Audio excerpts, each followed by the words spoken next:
ఈ వారం మన గెస్ట్ 1995 బ్యాచ్ పోలీస్ ఆఫీసర్, పేరు వివిఎస్ రామలింగరాజు గారు, ఏసీపీ బేగంపేట్.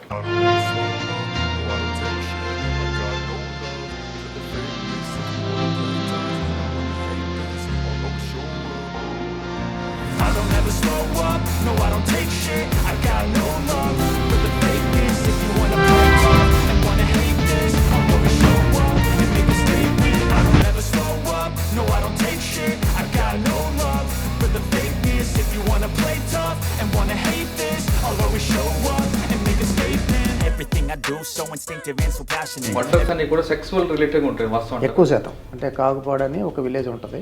ఆ గ్రామంలో ఒక డ్రైనేజ్లో ఒక డెడ్ బాడీ పడి ఉందని చెప్పి ఇన్ఫర్మేషన్ వచ్చింది. డెడ్ బాడీ ఉందని చూస్తే ఎవరో తెలియదు. ఈ తాడేపల్లిగూడెం రోడ్లో ఒక కారు, దాంట్లో డిక్కీ చూస్తే డెడ్ బాడీ ఒకటి ఉంది, ఇక్కడ బాడీ ఉంది, అక్కడ బాడీ, మూడోది ఇంకో బాడీ ఉంది. ముగ్గురు మనుషులు ఉన్నారు, ముద్దాయిలు, కుర్రలు, ఒక డ్రైవరు, ఇంకొక ఇద్దరు. వీళ్ళు ఏం చేస్తారంటే ఇస్తే వాడు చెప్పాడు 1 by 1 ఎలా జరిగిందని చెప్పి. ట్రాఫిక్ వైలేటర్ ఎక్కువ మంది ఎడ్యుకేటెడ్, హైలీ ఎడ్యుకేటెడ్. ట్రాఫిక్ వైలేషన్కి నిరక్షరాస్యులు బాగా తెలివైన వారు అని చెప్పడం లేదు. చాలా చోట్ల ఏంటంటే మన దగ్గర బద్ధకం అనే పదం కన్నా కక్కుర్తి అనొచ్చు. కక్కుర్తి కావచ్చు, బద్ధకం కావచ్చు. ఉదాహరణకి మీరు పంజాగుట్ట జంక్షన్ చూశారు. పంజాగుట్ట జంక్షన్లో దేశంలో సుమారుగా 150,000 మంది సంవత్సరాన్ని మరణిస్తున్నారు. చనిపోయే వాళ్ళు ఎక్కువ శాతం సుమారుగా 20 నుంచి 35 ఆ రేంజ్లోనే ఎక్కువ మంది చనిపోతున్నారు రోడ్డు ప్రమాదాలు. హెల్మెట్ పెట్టుకోకపోతే ఎవరికి నష్టం? ఇప్పుడు హెల్మెట్ చాలామంది జనాలు తెలియదు. అంటే హెల్మెట్ పెడతారు,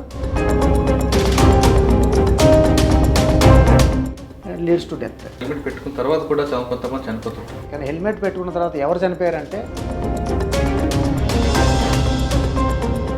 ఆ రకంగా కూడా చనిపోతారు. కొంతమంది రాంగ్ రూట్లో రావడం వల్ల ఎవరికి ఎక్కువ నష్టం జరుగుతుంది? అంటే రాంగ్ రూట్లో రావడం వల్ల అవగాహన ఉండి బుద్ధి ఉన్నవాడు ఎవడు కూడా రాంగ్ సైడ్లో రాడు. ఇన్సూరెన్స్ సంస్థలు ఏవి కూడా అతనికి పరిహారం చెల్లించవు. డ్రంక్ అండ్ డ్రైవ్లో అమ్మాయిలకి కదా, అబ్బాయిలు కూడా దొరికారు. వాళ్ళ యాటిట్యూడ్ ఎలా ఉండేదండి? కొంతమంది ప్రముఖుల పిల్లలు, కొంతమంది నాయకుల పిల్లలు మానసిక స్థితితో అని చెప్పి అనేక రకాలుగా మాట్లాడుతూ ఉంటారు. కానీ పోలీస్ ఆఫీసర్కి 9 నెలల ట్రైనింగ్ ఎందుకు ఇచ్చారు? సరే, మీకు బాగా గుర్తున్న కేసు చెప్పండి. జూబ్లీ హిల్స్ చెక్ పోస్ట్ 36 దగ్గర క్రోమా దగ్గర డ్యూటీలో ఉన్నాను. కర్ణాటక చెందిన ఐఏఎస్ ఆఫీసర్ విత్ ఫ్యామిలీ వచ్చాడు. ఆయన కారు నడుపుతూ తాగి ఉన్నాడు. ప్రీవియస్లో ఐఏఎస్ కాకముందు ఆయన డాక్టర్. 12:30 1 గంటకి సీనియర్ ఆఫీసర్ లేపడం కరెక్ట్గా అది ఇష్యూ గురించి, పైగా మీరు తప్పు చేస్తున్నారని చెప్తే ఆయన ఇలా ఇష్యూ అంతా మరి సీనియర్ ఆఫీసర్తో ఇష్యూ అయింది కాబట్టి చెప్పడం జరిగింది. చెప్తే ఆయన చాలా మెచ్చుకున్నారు మన కమిషనర్ గారు. Welcome to crime diaries. ఈ వారం మన గెస్ట్ 1995 బ్యాచ్ పోలీస్ ఆఫీసర్, పేరు వివిఎస్ రామలింగరాజు గారు, ఏసీపీ బేగంపేట్. రామలింగరాజు గారు సిటీలో పంజాగుట్ట ట్రాఫిక్, బంజారాస్ ట్రాఫిక్, పేట్ బషీరాబాద్ పనిచేసి ప్రస్తుతం బేగంపేట్ ఏసీపీగా పనిచేస్తున్నారు. ఆయనకి ఒక ప్యాషన్ ఉంది. ఆయన కేసులు ఆయనే డైరెక్ట్గా, ఒక మర్డర్ కేసు కానీ వేరే కేసులు అయితే ఆయన కేసుని ఆయనే జాగ్రత్తగా ఛార్జ్షీట్ వేయనున్నది ఆయన ప్యాషన్. సాధారణంగా కొంతమంది ఆఫీసర్లు టైం లేకో, లేదా వేరే ఇంటెన్షన్తోనో, లేదా ఇంకొక కారణంతో రైట్ల మీద ఎక్కువ డిపెండ్ అవుతుంటారు. కానీ మర్డర్ కేసు లాంటి కేసులు కానీ, లేదా ఇంకా వేరే కేసుల్లో ఆయన స్వయంగా టైప్ చేసుకుంటూ ఛార్జ్షీట్ వేయడం వల్ల ఆయన కన్విక్షన్ రేట్ కూడా బాగుంది. అంతేకాకుండా ఆయనకి ఎక్కువగా ప్యాషన్ ఉంది ట్రాఫిక్ అనగానే చాలామంది పోలీస్ ఆఫీసర్లు అది పనిష్మెంట్ అని అనుకుంటారు. కానీ రామలింగరాజు గారు పనిష్మెంట్గా అనుకోవడం, ప్యాషన్గా తీసుకొని ట్రాఫిక్లో ఎలాంటి ప్రాబ్లమ్స్ వస్తుంటాయి, దాన్ని ఎలాగ రీమోల్డ్ చేయాలి, ప్రజలకి ఎలాగ అవగాహన కల్పించాలనే విషయంపై ఎక్కువగా ఫోకస్ చేస్తారు. ఆయనకున్న ఇంటెన్షన్ ఏంటో, ఆ ప్యాషన్కి ఉన్న కారణం ఏంటో ఆయన తెలుసుకున్నాం. సార్ నమస్తే. నమస్కారం. రామలింగరాజు గారు, TV9లో పనిచేసిన టైంలో మీరు పంజాగుట్ట ట్రాఫిక్, పంజాగుట్ట ట్రాఫిక్ అనగానే అదొక పెద్ద సముద్రం. మీకన్నా ముందు మధుగారు అని ఒక ఆయన ఉండేవారు, చాలా కాలం పనిచేశారని, లంబా ఆయన తర్వాత మీరు వచ్చినట్లున్నారు.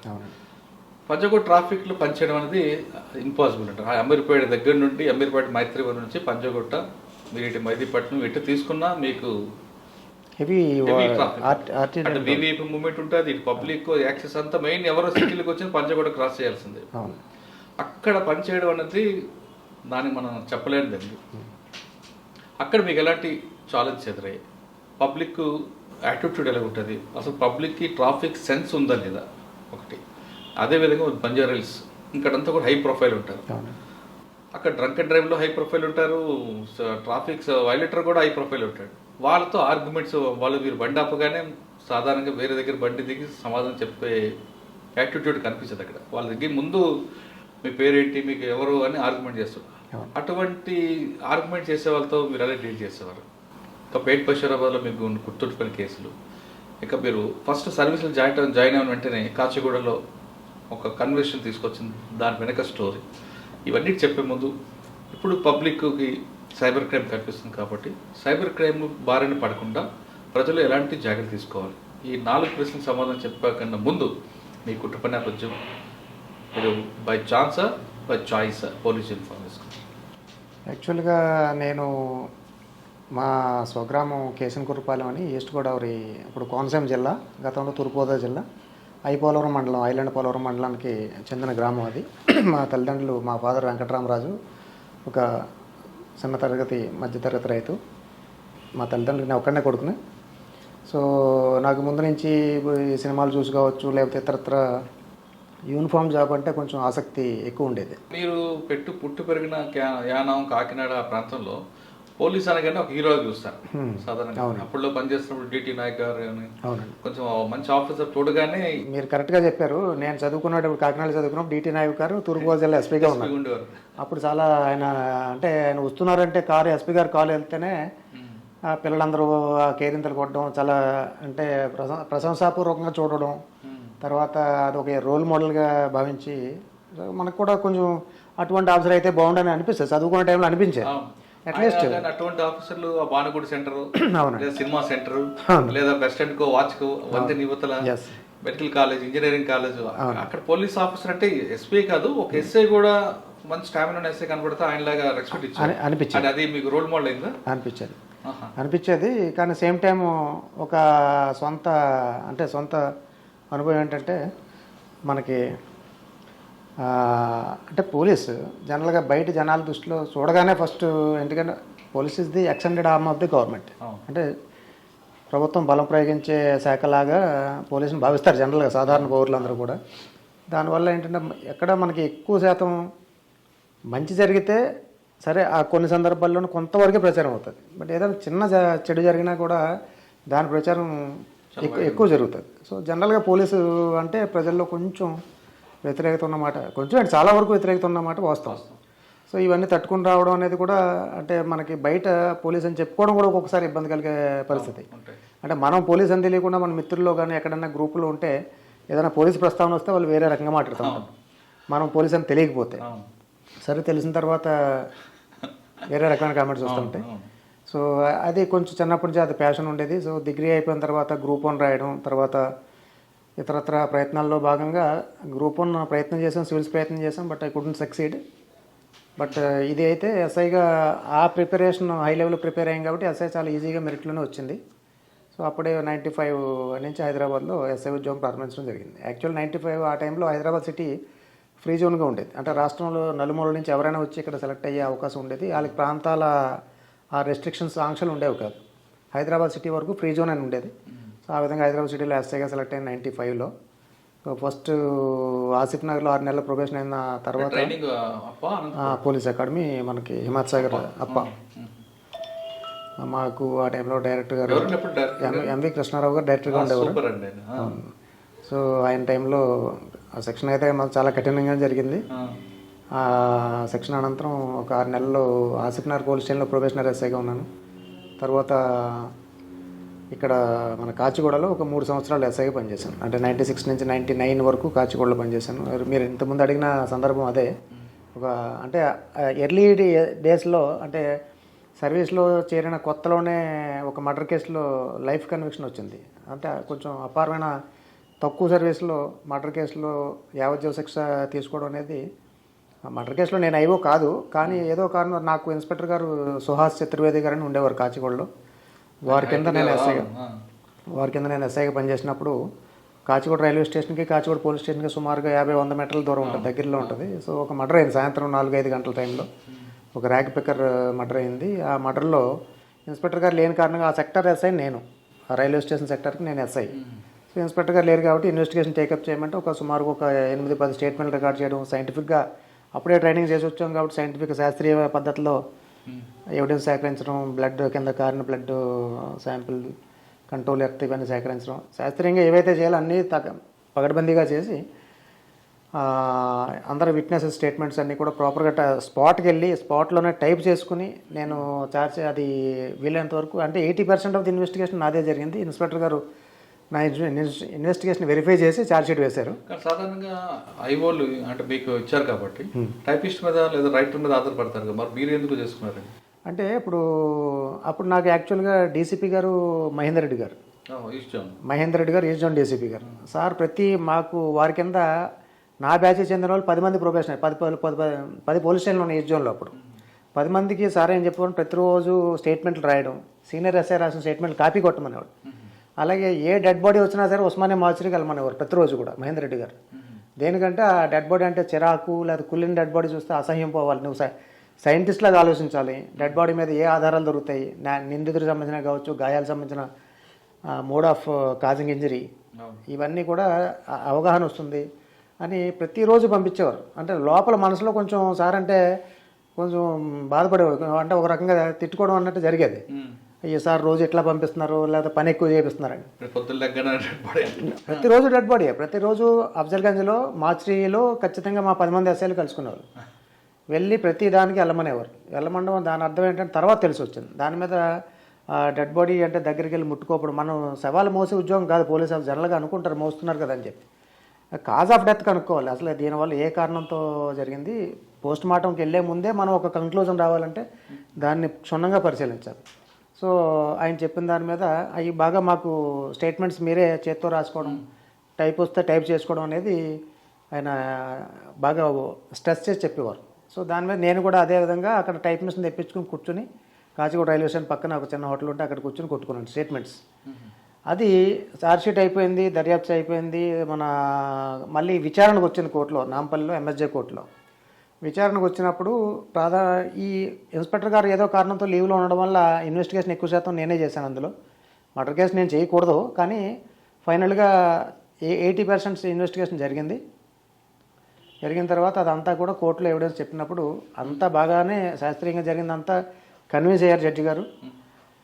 తర్వాత డిఫెన్స్ కౌన్సిల్ ఒక పాయింట్ పట్టుకున్నట్టు, అంటే ఇవన్నీ టైప్ చేసి ఉన్న స్టేట్మెంట్స్ జనరల్గా రాస్తారు కదా, రాస్తే నీ రైటింగ్గా అడుగుతారు, నీ హ్యాండ్ రైటింగ్ స్వదస్తూరినా కదా అనేది.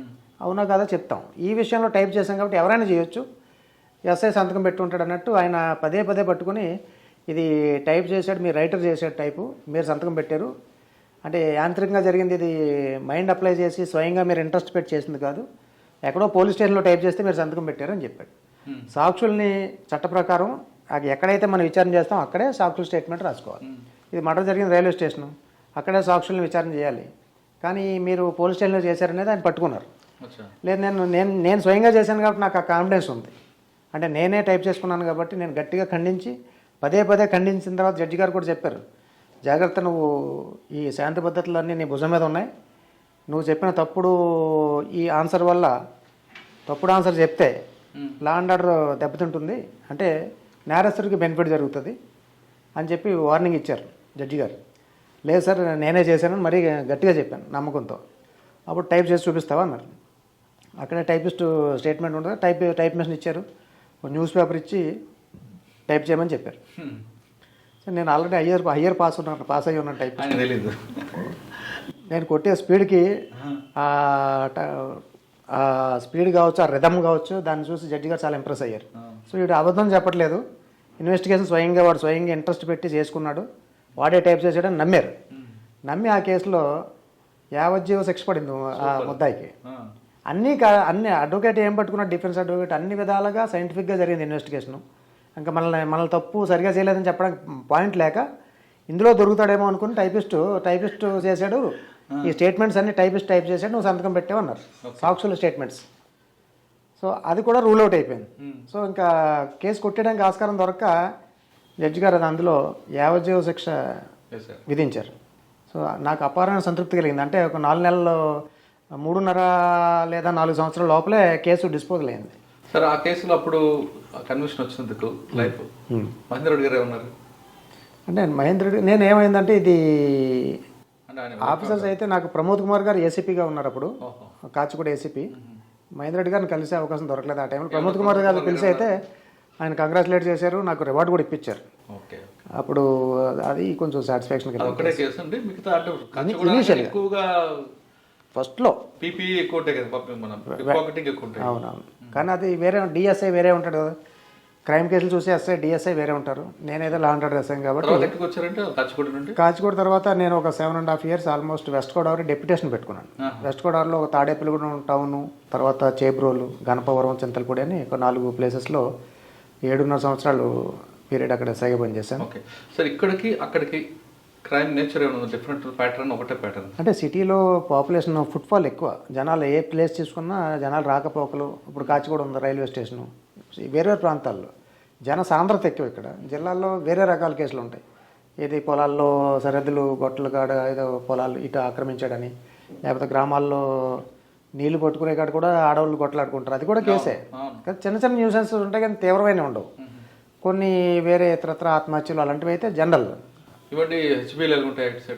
హెచ్బీలు ఉంటాయి కానీ ఈ డే ఉంటాయి, నైట్ ఎక్కువ శాతం ఉంటాయి, డే టైం చాలా తక్కువ. ఎక్కువగా మీరు చెప్పిన ఆ ప్రాంతం అంతా కూడా మర్డర్స్ అన్ని కూడా సెక్సువల్ రిలేటెడ్ ఉంటాయి వాస్తవం. ఎక్కువ శాతం సెక్సువల్ జెలసీ వల్లనే అక్రమ సంబంధాలు లేని కారణంతో పట్టుబడితే వాడు ఇక తట్టుకోలేని ఆవేశానికి. ఇంకా పనిచేస్తున్న 7.5 సంవత్సరాలు బాగా మెమరబుల్ కేసు ఉందండి ఇక్కడ. అంటే ఒక సెక్సువల్ జెలసీ కాదు కానీ ఒక dacoity and murder for gain ఒకటి అయింది, సెన్సేషనల్ కేసు. చేబ్రోల్లో నేను 2000 సంవత్సరంలో పనిచేస్తున్నాను అనమాట. అక్కడ ఒకరోజు ఒక గ్రామంలో, అంటే కాగుపాడని ఒక విలేజ్ ఉంటుంది, ఆ గ్రామంలో ఒక డ్రైనేజ్లో ఒక డెడ్ బాడీ పడి ఉంది అని చెప్పి ఒక ఇన్ఫర్మేషన్ వచ్చింది. సరే ఇన్ఫర్మేషన్ వస్తే ఇమీడియట్గా సరే రాత్రి 9:30-10 గంటలకు వచ్చింది. వెంటనే నేను ఒక స్టేషన్కి ఎస్ఐ మండలానికి, ఉంగుటూరు మండలం, అది చేబ్రోలు పోలీస్ స్టేషన్ అంటారు. రాత్రి నేను కొంత టీం తీసుకుని అక్కడికి వెళ్తే డెడ్ బాడీ ఉన్నది చూస్తే ఎవరో తెలియదు. సరే అక్కడ తెలియదు. సరే వెతికిన తర్వాత కొంత దూరం వెళ్ళిన తర్వాత మళ్ళీ ఈ తాడేపల్లిగూడెం రోడ్లో ఒక కారు ఉంది, అంబాసిడర్ కారు అబాండన్ చేసి ఉంది.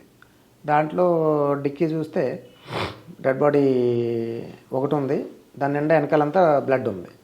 ఇక్కడ బాడీ ఉంది, అక్కడ బాడీ, మూడోది ఇంకో బాడీ ఉంది, గొల్లగూడెం అని ఇంకో విలేజ్లో ఉంది. అసలు ఎలా జరిగిందని చెప్తాను. వీళ్ళు ముగ్గురు కూడా ఈ కారులో 3 మనుషులు ఉన్నారు, ముద్దాయిలు కుర్రలు, ఒక డ్రైవరు, ఇంకొక 2. వీళ్ళు ఏం చేస్తారంటే అప్పుడు గ్రామాల్లో రాత్రి 9-8:30 దాటిపోయిన తర్వాత ఇంక బస్సులు తక్కుపోతాయి. బస్సులు తక్కువ ఉంటాయి కాబట్టి వాళ్ళు ఏం చేస్తారంటే పలానా ఊరు, ఉంగుటూరు, చేబ్రోలు, అలా ఇతరత్ర గ్రామం, నల్లజర్ల అని చెప్పి అక్కడ అలా పోవడానికి వాళ్ళు ఏలూరులో బస్ స్టాండ్ దగ్గర ఉన్నారు. వీళ్ళు ముగ్గురు కారులో ఎవరైతే ఉన్నారో అక్కడ పలానా ఊరు అని చెప్పినప్పుడు ఈ క్యాండిడేట్కి వాడు ఇతర ప్యాసింజర్లు అనుకున్నాడు, తోటి ప్యాసింజర్లు అనుకుని. వీళ్ళు ఏం చేశారంటే గ్రామాలకు వెళ్ళే వాళ్ళని పలానా ఒకరిని ఎక్కించుకున్నారు, 2ని ఎక్కించుకున్నారు, 3ని ఎక్కించుకున్నారు, 3 అలా ఎక్కించుకున్నారు. నల్లజర్లు వెళ్ళాలి, చేబ్రోలు వెళ్ళాలని చెప్పి ఎక్కించుకున్న తర్వాత వాళ్ళు తీసుకొచ్చి రాత్రి ఊరు చివర ఒకడు ఒంటి మీద ఉన్న ఈ ఉంగరాలు, గోల్డ్ వాళ్ళు కొట్టి ఒకరిని చంపేసి అక్కడ బోధలో పడేశారు, ఒక ఊరు చేబ్రోల దగ్గర. రెండోది ఒక కారు మళ్ళీ ఇంకొకటి తీసుకొచ్చి గొల్లగూడెం అని ఒక చోట పడేశారు, ఇంకొకరిని కొట్టి కారులో ఉంది. ఈ 3 దగ్గర ఉంగరాలు, ఒంటి మీద ఉన్న డబ్బు అంతా దొంగతనం చేశారు. సార్ 3 మర్డర్లే కదా. ఫస్ట్ మర్డర్ అప్పుడు 2 అక్కడ ఉన్నారా, లేదంటే ఒకటి చంపినారు, ఒకటి చెప్తున్నాడా? ఒకరిని కొట్టిన తర్వాత ఊరు చివరి తీసుకెళ్ళి ఎవరు లేని ప్రాంతం 3 కొట్టి లోపల పడేశారు డిక్కీలో. వాళ్ళ భయానికి, అంటే కుర్రోళ్ళు 25 సంవత్సరాలు, 24, 23 సంవత్సరాలు వాళ్ళే 3 కూడా. అయితే వాళ్ళకి భయానికి ఏం చేయలేదు తెలియక ఒక రూట్లో వెళ్ళారు. కంగారు పడి పోలీస్ చెకింగ్ అవుతుంది తాడేపల్లిగూడెం రోడ్లో. ఆ కాగుపాడని మెయిన్ రోడ్ నుంచి రైట్ సైడ్కి లోపల ఉంటుంది. ఆ ఊరికి లోపల పోయి అక్కడ ఊర్లో ఎటుపోవాలో తెలియక ఓ బాడీని ఒక గుర్రపడెక్క ఉన్న కాలువలో పడేశారు. సార్ అక్కడ ఆ ఊర్లో ఎవరెవరన్నా అని అలా రాత్రిపూట కారు వస్తే ఎవరో రైతులు వాళ్ళు ఎవరెవరని తొంగి చూసి అడుగుతూ ఉంటే కంగారు పడి వచ్చి మళ్ళీ ఇంకో చోట ఇంకొక బాడీ పడేశారు. ఇంకోటి కారులో వదిలేసి పోయారు. పోయిన తర్వాత ఆ కాగుపాడు ఊరోళ్ళు చెప్పిన తర్వాత వెంటనే వెతికి మన వాళ్ళు ఇమ్మీడియట్ చెక్ చేస్తే కారు దొరికింది. కారు దొరికిన తర్వాత ఈ పర్సన్స్ ఎవరైతే ఉన్నారో ఒకడు కారు దగ్గరే టచ్ ఆడుతున్నాడు అక్కడక్కడే, ఎవరు అబ్జర్వ్ చేయడానికి.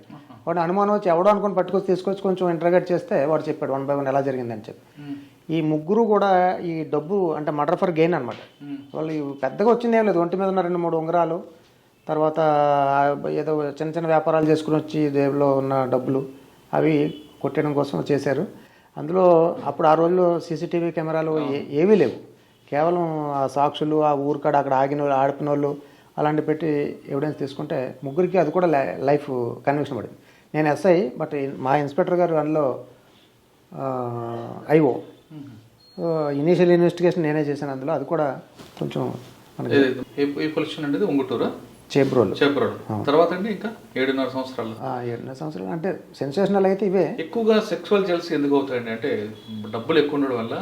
ఇక ఈ అక్రమ సంబంధాలకి దానికి ఈ స్పెసిఫిక్ 3 సంవత్సరానికి 3 పంటలు వస్తాయి, డబ్బులు ఎక్కువ ఉండడం వల్ల అంటారు కొంతమంది. వాస్తవం అది దానికి ఈ డబ్బు ఆదాయానికి లింక్ లేదు దానికి.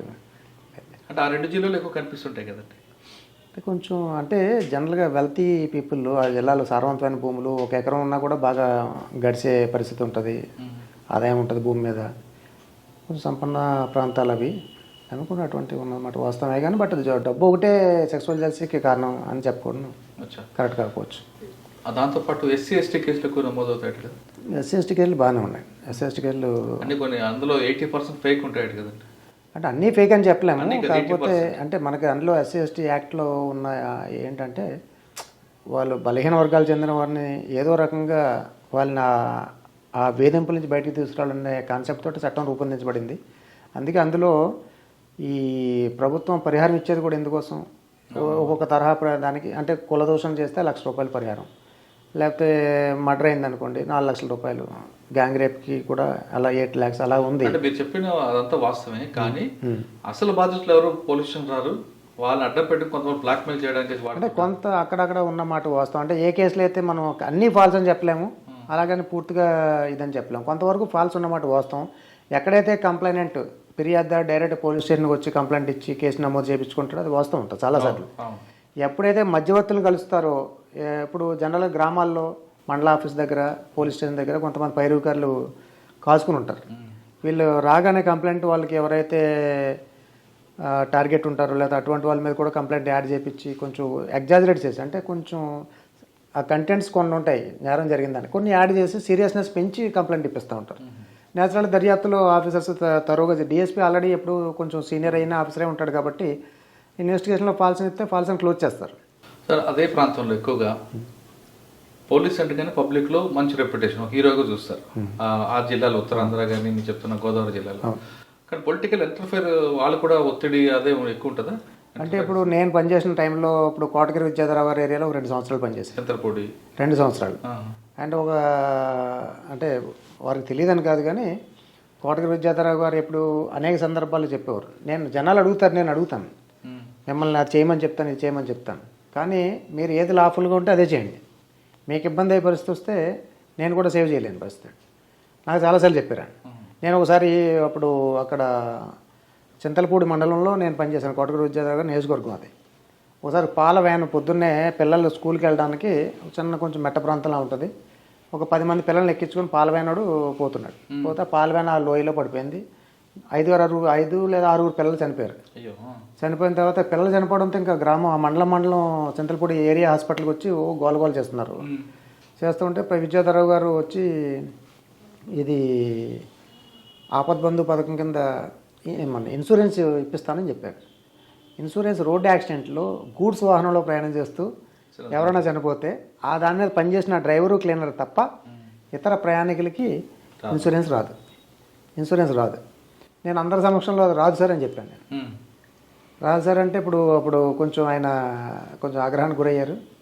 ఆ తర్వాత అప్పుడు మళ్ళీ నన్ను పక్క పిలిచి అడిగారు. అడిగితే సార్ గూడ్స్ లాఫుల్గా అయితే ఇది వీళ్ళు ప్రయాణికులు లెక్కలో ఉన్నారు, ప్రయాణికులు గూడ్స్ వాహనంలో ప్రయాణం చేస్తూ మరణించిన వాళ్ళకి ఏ విధమైన పరిహారం రాదని చెప్పాను. సరే ఆయన కొంచెం విజ్ఞుడు కాబట్టి ఆయన బాగా మేధావి, సరే ఎస్ఐ చెప్పాడు మనకి ఇప్పుడు కరెక్ట్ అది నేను చెప్పాను. ఆపద్బంధువు కింద కలెక్టర్ గారు చెప్పి ఇప్పిస్తాను. ఇప్పుడు సంజయ్ జాజు గారు కలెక్టర్ గారు ఉన్నారు పశ్చిమ గోదావరి జిల్లాకి, వారికి ఫోన్ చేసి మంత్రి గారు ఆపద్బంధు కింద కొంచెం ఎంతో కంపెన్సేషన్ ఇప్పించారు. సో అంటే నాయకులు అందరూ తప్పు చేస్తారని కూడా నేను పూర్తిగా ఏకీభవించాను. అటు మనం చెప్తే వినే నాయకులు అప్పుడు. వినేవారు, ఆయన కూడా చెప్పేవారు. నేను ఎన్నైనా చెప్తాను, బట్ ఏది నువ్వు చేయగలుగుతావు చట్టపరంగా నీకు ఇబ్బంది లేకుండా అది మాత్రం చేయమని వచ్చాను. నాకు చాలా సందర్భాలు. తాడేపల్లిగూడెం ఆ ప్రాంతం పనిచేస్తున్నారు కదా, అక్కడ Eli Anjaneyulu municipal chairman of అయ్యిండేవారు. ఆయన చాలా ఒత్తిడి ఇచ్చేవారు. మీకు ఎప్పుడైనా ఎదురయ్యారు? ఈలి ఆంజనేయులు గారు నేను చేసినప్పుడు చనిపోయాడు. తర్వాత ఈలి నాన్నగారు అని తర్వాత ఆయన అయితే నేను చేసిన సమయంలో ఎర్ర నారాయణ స్వామి గారు ఒక పెద్ద మనిషి. ఆయన ఎప్పుడు కూడా పోలీసు దాంట్లో ఎప్పుడు ఇంటర్వ్యూన్ కాలేదు. ఒకవేళ అడిగినా కూడా ఈయన ఈట్ అయిపోయినాడు. ఏం చేయగలిగే ఉంటే మేము అడుగుతాం, ప్రజల కోరికలు వస్తాయి మా దగ్గరికి, చాలామంది ప్రజాప్రతినిధులకి అప్రోచ్ అవుతారు. కానీ అది నేను అడిగినా కూడా మీరు చట్టబద్ధంగా చేయగలిగితే చేయండి, otherwise it is up to you అని చెప్పారు. కానీ అదే తాడేపల్లిగూడెం చేపరోడ ప్రాంతంలో రైస్ మిల్లులు ఉంటాయి. అక్కడ ఏ విధంగా ఉంటుందండి? రైస్ రైస్ మిల్స్ ఎక్కువ ఉంటాయి. ఆ మాఫియా వేరేగా ఉంటుంది కదా. రైస్కి సంబంధించిన ఎప్పుడు మన కేసులు ఏంటి లేదా? రైస్ మిల్లర్స్ ఎక్కువ ఉండేవారు కదండి. రైస్ మిల్లర్స్ ఉన్నారు. ఇప్పుడు ప్రస్తుతం మన రంగనాథరాజు గారు అని ఆయన కూడా రైస్ మిల్లర్స్ అసోసియేషన్ ప్రెసిడెంట్, పశ్చిమ గోదావరి జిల్లాకి రైస్ మిల్లర్స్ అసోసియేషన్. సాధారణంగా తాడేపల్లిగూడెం ఆ ప్రాంతంలో ఒకప్పుడు ఎస్ఐ పోస్ట్కి లక్షల్లో డబ్బులు ఉండేవండి. అది అంటే that depends upon person to person. అంటే ఏం చేసి ఇచ్చుకుని వెళ్తారు, తర్వాత ఏం చేస్తారు. అంటే మిల్లర్స్ కూడా తమకు అనుకూల వ్యక్తులు తీసుకొచ్చడానికి తెచ్చుకునేవారు అనేది ఒక అపవాదం. నాకు ఎస్పీ కృపానంద త్రిపాఠి ఉజాలా గారు అప్పుడు ఎస్పీ ఉన్నారు. నాకు ఆయన నా పనితీరు నచ్చే ఎందుకో యాక్చువల్ తాడేపల్లి కూడా పైరవీ చేసుకుని వెళ్ళాల్సిన పోస్టింగ్. అదే అంటున్నాను. డిసెంబర్ 6, 2000 సంవత్సరంలో నాకు ఫోన్ చేశారు రాత్రి. డిసెంబర్ 5 రాత్రి 2000 సంవత్సరంలో త్రిపాఠి గారు ఫోన్, నీకు తాడేపల్లి కూడా పోస్టింగ్ ఇచ్చాను, వెళ్ళి రిపోర్ట్ చేయన్నారు. నేను మన్నాడు 2000 సంవత్సరం డిసెంబర్ 6న నేను రిపోర్ట్ చేశాను. ఏం పైరు లేకుండా నాకు పోస్టింగ్. ఆఫీసర్ పోస్ట్ అనుకోవచ్చు. Officer post. మీరు అప్పుడులో ఆఫీసర్ పోస్టులు ఆఫీసర్ స్వయంగా ఫోన్ చేసి ఎస్ఐలకి ఆర్డర్ కాపీ రాకముందు పోయి కూర్చొని వారు. అది క్రమేపీ వచ్చేసరికి పొలిటికల్ లెటర్లు తీసుకుంటేనే పోస్టింగ్ వస్తుంది. దాన్ని ఎలా మనం అర్థం చేసుకోవాలి? అంటే ఇప్పుడు పొలిటికల్ పోస్టింగ్ల గురించి అంటే దాని ప్రభుత్వ విధానాల మీద నేను కామెంట్ చేయలేను. కానీ ఒక ఎస్ఐ ట్రాన్స్ఫర్ చేయాలంటే ఒక ఎమ్మెల్యే లెటర్ తీసుకున్న పరిస్థితి వచ్చింది కదండి. ఇప్పుడున్న సిస్టమ్ అయితే అది నడుస్తుంది. కానీ అది దానివల్ల ఏమవుతుందంటే ఇప్పుడు ప్రజలకు ఇప్పుడు సపోజ్ ఉదాహరణకి ఉద్యోగస్తులు శాశ్వతంగా అంటే సర్వీస్ రిటైర్మెంట్ రిటైర్ అయ్యేంత వరకు ఉద్యోగంలో ఉంటారు, పదవిలో ఉంటారు. కానీ సడన్గా ప్రభుత్వం మారిన తర్వాత ఈ వ్యక్తి ఏమవుతాడు, మరి ఎక్కడ పోవాల్సి వస్తుంది? అది ఈ విధానం ఎంతవరకు కరెక్ట్ అనే విషయం పక్కన పెడితే వెళ్ళడం మా తప్పు, ఆడడం కూడా నేను కరెక్ట్ అనుకోవట్లేదు. అంటే ఒక ఆఫీసర్ పోస్టింగ్ చేయాలనుకోండి, ఆయన దగ్గర లేకపోయాము లోకల్ ఎమ్మెల్యే మినిస్టర్ లెటర్ తీసుకున్నాడు. వెళ్ళిన తర్వాత ఆయనకు అనుకూలంగా పనిచేయాల్సి వస్తుంది కదా. అంటే అన్నీ చేయలేరు. ఏ వ్యక్తి అయినా సరే. ఇప్పుడు నేను చెప్పాను ఇంతకుముందు విద్యాధరరావు గారు నాకు చెప్పింది ఏదైనా. అప్పుడు పొలిటీషియన్ వేరు, ఇప్పుడు పొలిటీషియన్ వేరు. అప్పుడు మీరు అర్థం చేసుకున్న పొలిటీషియన్స్ ఉండేవారు అప్పుడు. ఇప్పుడు నా ఉదాహరణ చెప్తాను. నేను 2018 ఆగస్టులో ప్రమోట్ అయిన ఏసీపీగా. అప్పుడు అనిల్ కుమార్ సార్ నాకు ఐజీ ట్రాఫిక్ అంటే అడిషనల్ కమిషనర్ ట్రాఫిక్గా ఉండేవారు. అనిల్ కుమార్ గారు ప్రస్తుతం మొన్నటిదాకా ఇంటెలిజెన్స్ అడిషనల్ ఏసీపీగా ఉన్నారు. సో నేను నా పనితీరు నచ్చి ఉండొచ్చు సార్కి. అయితే ప్రమోషన్ వచ్చిన వెంటనే మీరు చెప్పిన విధంగా ఇప్పుడు ఏమంటారు దాన్ని, ఆ పోస్టింగ్ కావాలంటే లెటర్ తెచ్చుకోవాలన్నారు కదా మీరు. కానీ అనిల్ కుమార్ సార్ నన్ను పిలిచి అప్పుడే ప్రమోషన్ వచ్చింది, నేను కలిశాను. ఆ సార్ కంగ్రాచులేట్ చేశారు, అభినందించారు, మొమెంటో కూడా ఇచ్చారు. మళ్ళీ రాజు నువ్వు ట్రాఫిక్లో ఉంటావా అని అడిగారు. సార్ మీరు తీసుకుంటే అంతకంటే భాగ్యం సార్, ఉంటాను సార్ అని చెప్పాను. వారు నాకు ఆ మాట ఇచ్చి additional DGP law and order Jitender sir అప్పుడు ఆ టైంలో 2018లో నేను జితేందర్ సార్ చెప్తాను వెళ్ళి కలువు అన్నారు. జితేందర్ సార్ దగ్గరికి వెళ్ళి కలిస్తే ఆయన కొంత కూడా నేను ట్రాఫిక్లో అడిషనల్ కమిషనర్గా ఉండగా నేను ఇన్స్పెక్టర్గా పనిచేశాను. సార్ ఏమన్నారంటే నేను కూడా ఓకే, మహేందర్ రెడ్డి గారికి డీజీపీగా ఉన్నారు సార్, వారిని కూడా ఒకసారి కలువు అన్నారు. కలిశాను. జస్ట్ ఒక రోజులో 3 ఆఫీసర్లు కలిశాను. నాకు మొన్న ఏసీపీ ట్రాఫిక్ గోశామల్ పోస్ట్ వచ్చింది. అంటే అన్నీ జరుగుతాయి అనుకోవట్లేదు నేను. అంటే కొన్ని ట్రాఫిక్ అని కాకుండా లాండ్ ఆర్డర్ విషయంలో వచ్చారు లెటర్లు అడుగుతున్నారు. ట్రాఫిక్ కూడా మీరు చెప్పిన గోశామల్ ట్రాఫిక్ అంటే అది కూడా మంచి పోస్ట్ అంటారు. ఒకప్పుడు ఇంపార్టెంట్ పోస్టింగే, కాకపోతే అది మీరు అంటే అన్ని లెటర్లు అనేది కరెక్ట్ కాదు. తాడేపల్లిగూడెం ఆ ఏరియాలో 7 సంవత్సరాలు పనిచేసిన తర్వాత మళ్ళీ ఇప్పుడు వచ్చారు తెలంగాణకి. నేను అప్పుడు కంబైండ్ అయిపోయేది. అవును, కంబైండ్ అయిపోయి 2006 సంవత్సరంలో నేను మళ్ళీ హైదరాబాద్ తిరిగి వచ్చాను. ఆ టైంలో మోహంతి గారు కమిషనర్గా ఉన్నారు, ఏకే మోహంతి గారు. వారిని కలిసినప్పుడు మళ్ళీ నాకు సిసిఎస్ పోస్టింగ్ ఇచ్చారు. సో సిసిఎస్లో ఒక ఆల్మోస్ట్ 2006 నవంబర్లో వచ్చాను నేను. 2007 అంతా ఎస్ఐగానే పనిచేశాను. అప్పుడు ఆర్ఎస్ ప్రవీణ్ కుమార్ గారు డీసీపీగా ఉన్నారు. సో 2008 ఫిబ్రవరి 15 నాకు ఇన్స్పెక్టర్గా ప్రమోషన్ వచ్చింది. అచ్చా. ఆ టైంలో సార్ ఆర్ఎస్ ప్రవీణ్ కుమార్ కదా మీరు నేర్చుకుందని చెప్పారు, ఆయన అంత క్రియేటివ్ చూపిస్తారు. ఆయన మీరేం నేర్చుకున్నారు? అంటే ఆయన అంటే ఏ విషయం మీదైనా క్షుణ్ణంగా పరిశీలన చేసి అద్భుతమైన అంటే ఉగ్రవాదుల గురించి కానీ తర్వాత ఉగ్రవాదుల యొక్క మోడస్ ఆపరాండిస్ కావచ్చు, బ్లాస్ట్ అయినప్పుడు ప్రజల్లో అవగాహన కూడా ఆయనే కారణం. ఆయనే కారణం. ఆ ఉగ్రవాదం దాని మీద ఫోన్ రింగ్ టోన్ పెట్టించారు. తర్వాత అప్పుడు అదే టైంలో సైబర్ క్రైమ్ గురించి అవగాహన ఉండేది కదా జనాలకి. చాలామందికి ఏం వచ్చినా ఫస్ట్ ఏం చేయాలని ఓపెన్ చేసి చూస్తారు, మన లింక్లు ఓపెన్ చేసి కావచ్చు, లేదా మెసేజెస్తో ఓపెన్ చేయడం, తద్వారా అనేక రకాల వైరస్లు మన ఫోన్లోకి రావడం కావచ్చు, లేకపోతే సిస్టంలోకి రావడం కావచ్చు, తద్వారా మన ఇన్ఫర్మేషన్ లీక్ అయిపోవడం ఇలా జరిగేది. ఆయన ఒకసారి మీకు గుర్తుందో డిలీట్ అనే సిస్టమ్ ఒక పెద్ద ఉద్యమంలో స్టార్ట్ చేయించాడు. ఏదన్నా మనకు తెలియని మెసేజ్ వస్తే డిలీట్ చేసాం. ఒకటి తర్వాత మీకు అది కూడా పెట్టాడు కదా ఆయన రింగ్ టోన్, పోలీస్ ఫోన్ చేస్తే రింగ్ టోన్ వచ్చారు. అనుమానాస్పద వ్యక్తులు కానీ అనుమానాస్పద వస్తువులు కానీ కనబడతాయి. ఆయన కూడా ఒక అద్భుతమైన అంటే అత్యంత మేధో సంపత్తి గల ఆఫీసరు. ఆ టైంలో కూడా మంచి సిసిఎస్కి ఒక మంచి ప్రమోషన్ వచ్చింది. అక్కడ సిసిఎస్లో ఉండగా ప్రమోషన్ వచ్చింది. తర్వాత ఏసీపీ మన ఇన్స్పెక్టర్గా ప్రమోట్ వచ్చాక నారాయణ కూడా ఒక 4-5 నెలలు చేసిన తర్వాత పంజాగుట్ట డిఐ అప్పుడు పోస్ట్ ఖాళీగా ఉంది. అప్పుడు సీఎం గారు వైఎస్ రాజశేఖర రెడ్డి గారు సీఎంగా ఉన్నప్పుడు ఏమంటారు మన ఆ డిఏ పోస్టు సీఎం గారు క్యాంప్ ఆఫీసర్ రక్షణ కోసం కొంచెం ఆ ఏర్పాట్లు చూడాల్సి వచ్చేది. అప్పుడు మల్లారెడ్డి గారు ఇన్స్పెక్టర్గా ఉన్నప్పుడు సో ఎవరో లేరు, సరే యంగ్ ఫెలో కావాలని పక్కన నాకు పంజాగుట్ట డిఏగా వేస్తారు పోస్టింగ్. సో డిఏ డ్యూటీ ఏంటంటే ప్రతిరోజు పొద్దున 5 గంటలకు వెళ్ళిపోయి సీఎం గారు క్యాంప్ ఆఫీస్ దగ్గర విజిటర్స్ ప్రతిరోజు 1000, 1500, 2000, 5000 మంది విజిటర్స్ వచ్చేవారు. సో కొంతమంది ఇంపార్టెంట్ కొంచెం టీంని పెట్టుకుని సీఎం గారి చుట్టూ వలయంలాగా ఉండి విజిటర్స్ని కలిసేప్పుడు వారు భద్రత చూడాల్సిన బాధ్యత నాకు ఉండేది. అది పొద్దున 5 గంటలకు వెళ్ళి సుమారుగా వెళ్ళిపోయి ఆల్మోస్ట్ వారు సెక్రటరీకి వెళ్ళేంత వరకు ఆ డ్యూటీ చేసేవాళ్ళు. తర్వాత రొటీన్ పోలీస్ ఉద్యోగం. సో పంజాగుట్టలో ఒక 1 year ఆ విధంగా డిఏ చేశాను. సార్ అదే టైంలో అటెన్షన్ డైవర్షన్ గ్యాంగ్ కూడా తిరిగింది మీరు డిఏ ఉన్న టైంలో. అవును, గుర్తుందా? అవునండి.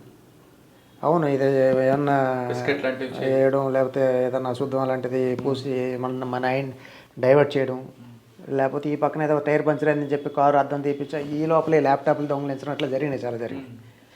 అవును, అదే డిటెక్ట్ అయినప్పుడు కొన్ని అయినాయి. అంటే నేను నా టైంలో పంజాగుట్టలో జరగలేదు, బట్ వేరే పోలీసు టీమ్స్ స్వాధీనం చేసుకున్నారు. హోజ్గుప్పం తర్వాత 2008 డిసెంబర్ 24వ తారీఖున నేను బంజారాహిల్స్ ట్రాఫిక్ ఇన్స్పెక్టర్గా నియమించబడ్డాను. అక్కడ కూడా 1.5 years చేసిన తర్వాత మళ్ళీ పంజాగుట్ట నుంచి ఆనంద్ గారు టైం సివి ఆనంద్ గారు అడిషనల్ కమిషనర్గా ఉన్నప్పుడు ఆ టైంలో బాగా త్వరగా మార్పులు ఉండేవి. నేను 3.5 సంవత్సరాల కాలంలో సుమారుగా 4 పోలీస్ స్టేషన్లు మారాల్సి వచ్చింది. పంజాగుట్ట తర్వాత కాచిగూడ, అక్కడ 1.5 years చేశాను. తర్వాత నాంపల్లి ఒక 8 months చేశాను. ట్రాఫిక్ 4.5 సంవత్సరాలు మీరు ట్రాఫిక్. బంజారాహిల్స్, పంజాగుట్ట ఈ రెండిట్లో వ్యత్యాసం ఏంటండి? ఇక్కడ ట్రాఫిక్ వైలేటర్ ఎక్కువ ఉంటారా, అక్కడ ఎక్కువ ఉంటారా? అంటే ట్రాఫిక్ వైలేటర్ ఎక్కువ మంది ఎడ్యుకేటెడా, హైలీ ఎడ్యుకేటెడ్ ఉంటారు? ట్రాఫిక్ వైలేషన్కి నిరక్షరాస్యులు పూర్తిగా బాగా తెలివైన వారు అని చెప్పడం లేదు. చాలా చోట్ల ఏంటంటే మన దగ్గర సపోజ్ యూటర్న్ కొంచెం దూరంలో ఉందనుకోండి, యూటర్న్ దూరంలో ఉంటే అక్కడికి వెళ్ళడానికి బద్దకించి రాంగ్ సైడ్లో వెళ్తూ ఉంటాం. దీనికి చదువుకున్న పదం కన్నా కక్కుర్తి కావచ్చు, బద్ధకం కావచ్చు, మరొకటి కావచ్చు, ఏమవుతుందిలే అని కూడా మూడధైర్యం కావచ్చు. కానీ అక్కడ ఇప్పుడు ఉదాహరణకి మీరు పంజాగుట్ట జంక్షన్ చూశారు. పంజాగుట్ట జంక్షన్లో రైట్ టర్న్ ఉండదు, అక్కడ ముందుకెళ్ళి యూటర్న్ తీసుకోవాలి. సపోజ్ బంజారాహిల్స్ నుంచి వచ్చి సో మన విద్యుత్ సౌదాకి వెళ్ళాలంటే అక్కడే రైట్ తిరుగుతారు జంక్షన్లో, దట్ ఈస్ ప్రొహిబిటెడ్. కానీ అక్కడే తిరుగుతూ ఉంటారు. అక్కడ ఒక కానిస్టేబుల్ ఎంతమందిని మార్చగలుగుతారు? లక్షల మందిని. ఆ విషం పీల్చుకుంటూ రోజు తొందరగా కలిసిపోతాడు. ముందుకు వచ్చి యూటర్న్ తీసుకుని మళ్ళీ ఆ స్ట్రీమ్లో కలిసిపోవాలి. అక్కడికి వెళ్ళే వాళ్ళు అందులో చదువుకోని వారా అన్నగా చాలామంది ట్రాఫిక్ నిబంధనలు ఉల్లంఘిస్తున్నారు. ఈ నిబంధనలు ఉల్లంఘించే వారికి అంటే మీరు అన్నట్టుగా కొంత మొండిధైర్యం కావచ్చు, లేకపోతే కక్కుర్తి కావచ్చు, లేకపోతే సమయంగా కలిసి వస్తుందని కావచ్చు. ఏమవుతుంది ఇక్కడే కదా అంటే ఇప్పుడు రోడ్డు ప్రమాదాలు కూడా ఇప్పుడు ఎలా ఉన్నాయి దేశంలో సుమారుగా 150,000 మంది సంవత్సరాన్ని మరణిస్తున్నారు. Bureau of police research and development లెక్కల ప్రకారం 150,000 మంది ప్రాణాలు పోతున్నాయి. దానికి కనీసం 4 రెట్లు వికలాంగులు కావచ్చు, లేకపోతే గాయపడుతున్నారు. ఇంత అంటే ఒక 150,000 జనాభా అంటే ఒక చిన్న ఏదైనా ద్వీపదేశం లాంటి జనాభా. అంటే ఒక భూమి మీద నుంచి రోడ్డు యాక్సిడెంట్లో భారతదేశంలో ఒక చిన్న ద్వీపంలో ఉన్న జనాభా వెళ్ళిపోతున్నారు. అంటే ఒక మండలం మొత్తం వ్యానిష్ అయిపోతుంది, అదృశ్యం అయిపోతుంది. అంటే ఎంతోమంది అంటే చనిపోయే వాళ్ళు ఎవరు మళ్ళా ఎక్కువ శాతం అంటే ప్రొడక్టివ్ ఏజ్, అంటే అదే ఏదైనా పనిచేసి ఉత్పాదకత తీసుకొచ్చే వాళ్ళు కావచ్చు, లేదంటే వయసులో ఉన్న వ్యక్తి చనిపోవడం వల్ల కుటుంబానికి ఆధారం పోతుంది. సేమ్ టైం దేశానికి కూడా నష్టం. ప్రతి వాడు సంపద కలిపితేనే దేశ సంపద అవుతుంది. చనిపోయే వాళ్ళు ఎక్కువ శాతం సుమారుగా 20 నుంచి 35 ఆ రేంజ్లోనే ఎక్కువ మంది చనిపోతున్నారు రోడ్డు ప్రమాదాలు. అందులో ప్రధాన కారణాలు హెల్మెట్ ధరించకపోవడం, రాంగ్ సైడ్ వెళ్ళడం, సెల్ ఫోన్ డ్రైవ్ చేస్తూ ఇచ్చేయడం, మద్యం సేవించి వాహనం నడపడం కావచ్చు, ఇవన్నీ కూడా offences which effects other safety also. వాడికి ప్రమాదం, సేమ్ టైం అదర్స్ యొక్క భద్రత కూడా ప్రమాదం. సార్, ట్రాఫిక్లో 4 రకాలు కనిపిస్తుంటాయి. ఒకటి హెల్మెట్ లేకపోవడం. హెల్మెట్ పెట్టుకోకపోతే ఎవరికి నష్టం? హెల్మెట్ పెట్టుకుపోవడం అనేది యాక్చువల్గా ప్రభుత్వ బాధ్యత ఏంటంటే రోడ్డు ప్రమాదం తగ్గించాలని మా ప్రభుత్వ ఉద్యోగులుగా మా బాధ్యత. అతను కూడా క్షేమంగా ఉండాలి. హెల్మెట్ ఎందుకు పెట్టుకోవాలి? హెల్మెట్ పెట్టుకోకపోతే ఒకవేళ ఏమైనా ప్రమాదం జరిగితే ఈ క్యాండిడేట్కే నష్టం. ఎవరైతే ఉల్లంఘిస్తాడో, ఆ నియమాన్ని ఉల్లంఘిస్తాడో ఆయనకే నష్టం. అయినా కూడా అతను కాపాడాల్సిన బాధ్యత, పౌరుని కాపాడుకోవాల్సిన బాధ్యత మాకుంది రోడ్డు ప్రమాదంలో. ఇప్పుడు హెల్మెట్ చాలామంది జనాలు తెలియదు, అంటే ఏమవుతుంది అనుకుంటారు. చాలామంది స్ట్రాప్ చేయరు, హెల్మెట్ పెడతారు కానీ ఈ కింద స్ట్రాప్ చేయరు, లాక్ చేయరు. చేయనందువల్ల ఏమవుతుంది, ఏదైనా ఇంపాక్ట్ అయ్యి యాక్సిడెంట్ అయితే దీనికి ఉన్న గ్రావిటీ, బరువు వల్ల కావచ్చు, లేదా ఆ టైంలో మనకి కంట్రోల్ చేసే పరిస్థితి ఉండదు. ఫస్ట్ హిట్ మన శరీరానికి ఈ తలే రోడ్డుకి కొట్టుకుంటుంది. సో జనరల్గా ఇప్పుడు మనం అనేక సార్లు పోస్ట్ మార్టం చేసినప్పుడే చూస్తాం. మనం స్కల్ యొక్క ఈ మందం ఈ తల మీద పై భాగంలో ఉన్నంత ఇక్కడ ఉండదు, చాలా అల్పంగా ఉంటుంది ఇక్కడ. ఫస్ట్ ఈ పక్కన ఎక్కడైనా రోడ్డుకి ఆ ఇంపాక్ట్ రోడ్డుకి కనుక తగిలితే ఇక్కడ బ్రెయిన్లో హ్యామరేజ్ కావడం, ఆ స్కల్ పగిలిందంటే హ్యామరేజ్ అయిపోతుంది, లీడ్స్ టు డెత్. కానీ చాలామంది ఏమంటారంటే హెల్మెట్ అనేది దూరంగా ప్రయాణం చేసి పెట్టుకోవాలి, దగ్గరికి అవసరం లేదని కొంతమంది వాదిస్తుంటారు. హెల్మెట్కి దూరం దగ్గరతో ఏ విధమైన ఇది లేదు. పడిపోయినప్పుడు మనం ఎంత ఇంపాక్ట్ తోటి రోడ్డుని ఢీకుంటున్నాం లేదా వేరే ఆబ్జెక్ట్ని ఢీకుంటున్నాం అనేది హెల్మెట్ యొక్క కాపాడే ఇదనమాట. అది కూడా హెల్మెట్ కూడా మనం అనేక రకాల యాక్సిడెంట్లు అయినప్పుడు చూసి ఉన్నాం. రోడ్డు మీద ఏదో 150 రూపాయలకి అమ్ముతుంటే హెల్మెట్ తీసుకుంటారు. ఐఎస్ఐ మార్క్ లేనివి కావచ్చు, లేదా నకిలీ ఐఎస్ఐ మార్క్ ఉన్నది కావచ్చు, తీసుకుంటారు 150 రూపాయలు. అది పగిలినప్పుడు, అది ఏదైనా ఇంపాక్ట్ అది జరిగినప్పుడు ఆ హెల్మెట్ కూడా పగిలిపోతుంది, క్యాండిడేట్ కూడా చనిపోతుంది. అంటే బండి స్టార్ట్ అయిన దగ్గర నుంచి హెల్మెట్ పెట్టుకోవాల్సింది. ఖచ్చితంగా పెట్టుకుంటేనే మనకు భద్రత ఉంటుంది. అట్లీస్ట్ శరీరానికి మిగతా ఎక్కడ గాయమైనా సరే మనం ఎక్కువ శాతం బతికే అవకాశం ఉంటుంది. కానీ డ్రైవింగ్ చేస్తున్నా నేను పెట్టుకుంటా, నా వెనక అవసరం లేదు కొంతమంది వాదిస్తుంటారు. అంటే రోడ్డు నుంచి పడిపోయినప్పుడు ఆ సంఘటనలో పడిపోయే వ్యక్తి పిలియన్ రైడర్ పడిపోయాడా లేకపోతే నడిపేవాడు పడిపోయాడా చూడదు. ఆ పడిపోయే వ్యక్తి రోడ్డుని ఎంత తీవ్రంగా ఢీకొంటున్నాడు అనేది అక్కడ ఇష్యూ. మరి కొంతమంది డ్రైవింగ్ చేసుకున్నట్టు పెట్టుకోడు, వెనక్కి కూర్చున్నాడు పెడతారు. అంటే పోలీసులకి ఫోటో తీసినప్పుడు దొరకడానికి ఎవరు పెట్టినా సరే మనకు అదే వర్తిస్తుంది. కానీ డ్రైవింగ్ చేసే వ్యక్తికి కొంతవరకు సేఫ్టీ ఉంటుంది. ఎందుకంటే అతను అట్లీస్ట్ హ్యాండిల్ పట్టుకుని ఉంటాడు, ప్లస్ అతను ఆ కాన్సిక్వెన్స్ని గమనిస్తూ ఉంటాడు. తప్పించుకోవడం కావచ్చు, ఇది కావచ్చు. వెనకాల ఉన్నవాడు గమనించడు, మామూలుగా కొంచెం ఆదమర్పుగా కూర్చొని ఉంటాడు. పడిపోయే అవకాశం వెనకాల వాడికి ఎక్కువ రిస్క్ ఉంటుంది. నేను నా ఫీలింగ్, నా అనుభవం ప్రకారం చూస్తే. హెల్మెట్ పెట్టుకున్న తర్వాత కూడా, యాక్సిడెంట్ అయిన తర్వాత హెల్మెట్ పెట్టుకున్న తర్వాత కూడా కొంతమంది చనిపోతుంటారు. అని చనిపోయిన సందర్భాలు ఉన్నాయి. కానీ హెల్మెట్ పెట్టుకున్న తర్వాత ఎవరు చనిపోయారంటే నాసిరకం హెల్మెట్ ధరించి అది ఒకవేళ ఏదైనా వాహనం క్రష్ చేసుకొని తొక్కుకొని వెళ్ళిపోయింది అనుకోండి, helmet also cannot protect our head. తర్వాత 2, హెల్మెట్ పెట్టుకుని స్ట్రాప్ పెట్టుకోనందువల్ల, ఈ బెల్ట్ పెట్టుకుని లాక్ చేయనందువల్ల పడిపోయినప్పుడు ఆ విసురుకి ఆ ఇంపాక్ట్కి ఈ హెల్మెట్ పక్కకి వెళ్ళిపోతుంది, మనం రోడ్డు మీద పడతాం, లేదా పక్కన వేరే వాహనం వచ్చి మనం ఢీకొడే అవకాశం ఉంటుంది. ఆ రకంగా కూడా చనిపోతారు. సార్, హెల్మెట్ పెట్టుకొని లేదా హెల్మెట్ పెట్టుకోకపోవడం వాళ్ళు చనిపోయిన తర్వాత చనిపోయిన వాళ్ళ కుటుంబాలు ఎవరు చూశారు మీరు? చాలా. ఒకటేనా చెప్పగలరు? అంటే అలానా స్పెసిఫిక్ అని చెప్పలేం. రోడ్ యాక్సిడెంట్లో మనం గమనించిన సందర్భాల్లో హెల్మెట్ పైన కొన్ని సందర్భాలు నేను భారీ వాహనం వెళ్ళిపోయింది అనుకోండి, హెల్మెట్ కూడా కాపాడలేదు. హెల్మెట్ కేవలం మన తల రోడ్డు గుద్దుకొని, లేదా మన తల ఏదన్నా మోటార్ సైకిల్ లాంటి లైట్ వాహనాన్ని గుద్దుకున్నప్పుడు తలకి రక్షణ కల్పిస్తుంది. రన్ ఓవర్ అయిపోతే ఓవరాల్గా తల నుంచి ఏదైనా హెవీ వెహికల్ వెళ్ళిపోయింది అనుకోండి, హెల్మెట్ కాపాడలేదు. ఓకే. కొంతమంది రాంగ్ రూట్లో రావడం వల్ల ఎవరికి ఎక్కువ నష్టం జరుగుతుంది? అంటే రాంగ్ రూట్లో రావడం వల్ల రైట్ రూట్లో వెళ్ళేవాడికి తాను భరోసాగా వెళ్ళిపోతూ ఉంటాడు, ఏదో ఆదమరపుగానో లేదా నాకు ఎవరు అడ్డురారు, నేను రైట్గా పోతున్నాను కాబట్టి. సడన్గా రాంగ్ రూట్లో ఒక వ్యక్తి ఎదురుగా వచ్చి ఇతనికి అకస్మాత్తుగా కనపడేప్పటికీ కన్ఫ్యూజ్ అవుతాడు. కన్ఫ్యూజ్ అవడం వల్ల అతను తప్పించే క్రమంలో, రాంగ్ రూట్ వచ్చేవాడిని తప్పించే క్రమంలో అతను వెళ్తున్న లేన్లోంచి కొంచెం రైట్కి రావచ్చు. వెనకాల నుంచి వచ్చేవాడు ఇతను సడన్గా కొంచెం రైట్కి మళ్ళినందువల్ల అతను తప్పించడానికి ఇతను ఏదో కొంచెం జర్క్ ఇవ్వడమో లేదా సైడ్కి రావడం జరగదు. అప్పటి వరకు సక్రమంగా వెనకాల వచ్చినోడు వేగంగా వచ్చేవాడు ఈయన ఢీకొట్టొచ్చు, లేదా ఆయన వచ్చినోడు హెల్మెట్ రాంగ్ సైడ్ వచ్చినోడికి అవగాహన ఉండి బుద్ధి ఉన్నవాడు ఎవడు కూడా రాంగ్ సైడ్లో రాడు. ఆ బుద్ధి ఉన్న వ్యక్తి అయితే ఈయన కూడా అట్లా రాడు. అలా లేనివాడే వస్తాడు కాబట్టి వాడు వచ్చి ఈయన గుద్దే అవకాశం కూడా ఉంటుంది. సో రాంగ్ సైడ్ వచ్చేవాడు తనంతా తాను ప్రమాదంలో పడే అవకాశం ఉంది. సేమ్ టైం యువతలోని కూడా రైట్ సైడ్లో వచ్చేవాడిని కూడా కన్ఫ్యూజ్ చేసి ప్రమాదానికి గురి చేసే అవకాశం ఉంటుంది. కాకపోతే రాంగ్ సైడ్ వచ్చి వాడు ప్రమాదంలో ఇరుక్కుంటే ఇన్సూరెన్స్ సంస్థలు ఏవి కూడా అతనికి పరిహారం చెల్లించవు. అతను ప్రమాదం గాయపడ్డా లేదా మరణించినా కూడా చట్ట ఉల్లంఘన చేసిన దానికి ఇన్సూరెన్స్ సంస్థలు పరిహారం చెల్లించవు. డ్రంక్ అండ్ డ్రైవ్లో మేము మందు వేసాం కానీ చాలా కంట్రోల్ ఉంటాం, చాలా పర్ఫెక్ట్, పోలీసులకి ఏం నష్టం అని ఒకటి. డ్రంక్ అండ్ డ్రైవ్లో దొరికితే పోలీసులు వెహికల్ సీజ్ చేయకూడదని ఉన్నా కొంతమంది వెహికల్ సీజ్ చేస్తారు. నెంబర్ 2. నెంబర్ 3, వైన్ షాపుల దగ్గర బార్లకి దగ్గరలోనే పోలీసులు డ్రంక్ అండ్ డ్రైవ్ చేస్తుంటారు. ఇంకా తాగడం ఎందుకు, ప్రభుత్వమే తాగమంది కదా మరి కొంతమంది వాదిస్తుంటారు. ఈ మూటికి మీరేం చెప్తారు? అంటే ఇప్పుడు డ్రంక్ డ్రైవ్లో ఇంత తాగితే ఎంత తాగినా నేను కంట్రోల్ తప్పను అని చెప్పడం కరెక్ట్ కదా. అలాగనే అది ప్రభుత్వం అనేక రకాలుగా పరిశీలన చేసి మేధావులు అందరూ కూడా నిష్ణాతులు అందరూ కూడా దానికి ఒక 30 mg/100 ml అనేది ఒక ప్రమాణం నిర్దేశించారు. అంటే ఏ కారణంతో అతను మద్యం సేవిస్తే 30 mg కంటే లోపల ఉంటే లైబిలిటీ లేదు. అదే చట్టమే మనకి మినహాయింపు ఇచ్చింది కదా. తాగాడు కానీ 28 వచ్చింది అనుకోండి, 29 ఈవెన్ 30 వచ్చినా కూడా మన ఆఫీసర్స్ వదిలిపెట్టే అధికారం ఉంది ఆ స్పాట్లో ఉన్న వాళ్ళకి. ఇంకా మంచిదని ట్రాఫిక్ ఆఫీసర్ సీనియర్ ఆఫీసర్స్ కొంతమంది ఏం చేశారంటే ఒకవేళ రీడింగ్ ఎప్పుడైనా మెషిన్ మీద కూడా ఆరోపణ చేస్తున్నారు. అంటే బ్రెత్ అనలైజర్ ఆల్కహాల్ విశ్లేషణ చేసేది 35 వరకు కూడా మినహాయింపు ఇచ్చారు. మీకు తెలుసు 35 వరకు ఎందుకు ఇచ్చారు? ఒకవేళ అతను 30లో ఉన్నా కూడా 31, 32 కొంచెం మార్జిన్ ఇచ్చారు. అలా ఇచ్చిన తర్వాత యాక్ట్ చట్ట ప్రకారం 30 mg/100 ml 100 ml బ్లడ్లో 30 mg ఆఫ్ ఆల్కహాల్ కనుక డిటెక్ట్ అయితే అతను liable for prosecution under 185 drunk drive చేసిన దానికి. బిలో 30 అయితే లేదు, బిలో 30 అయితే లేదు.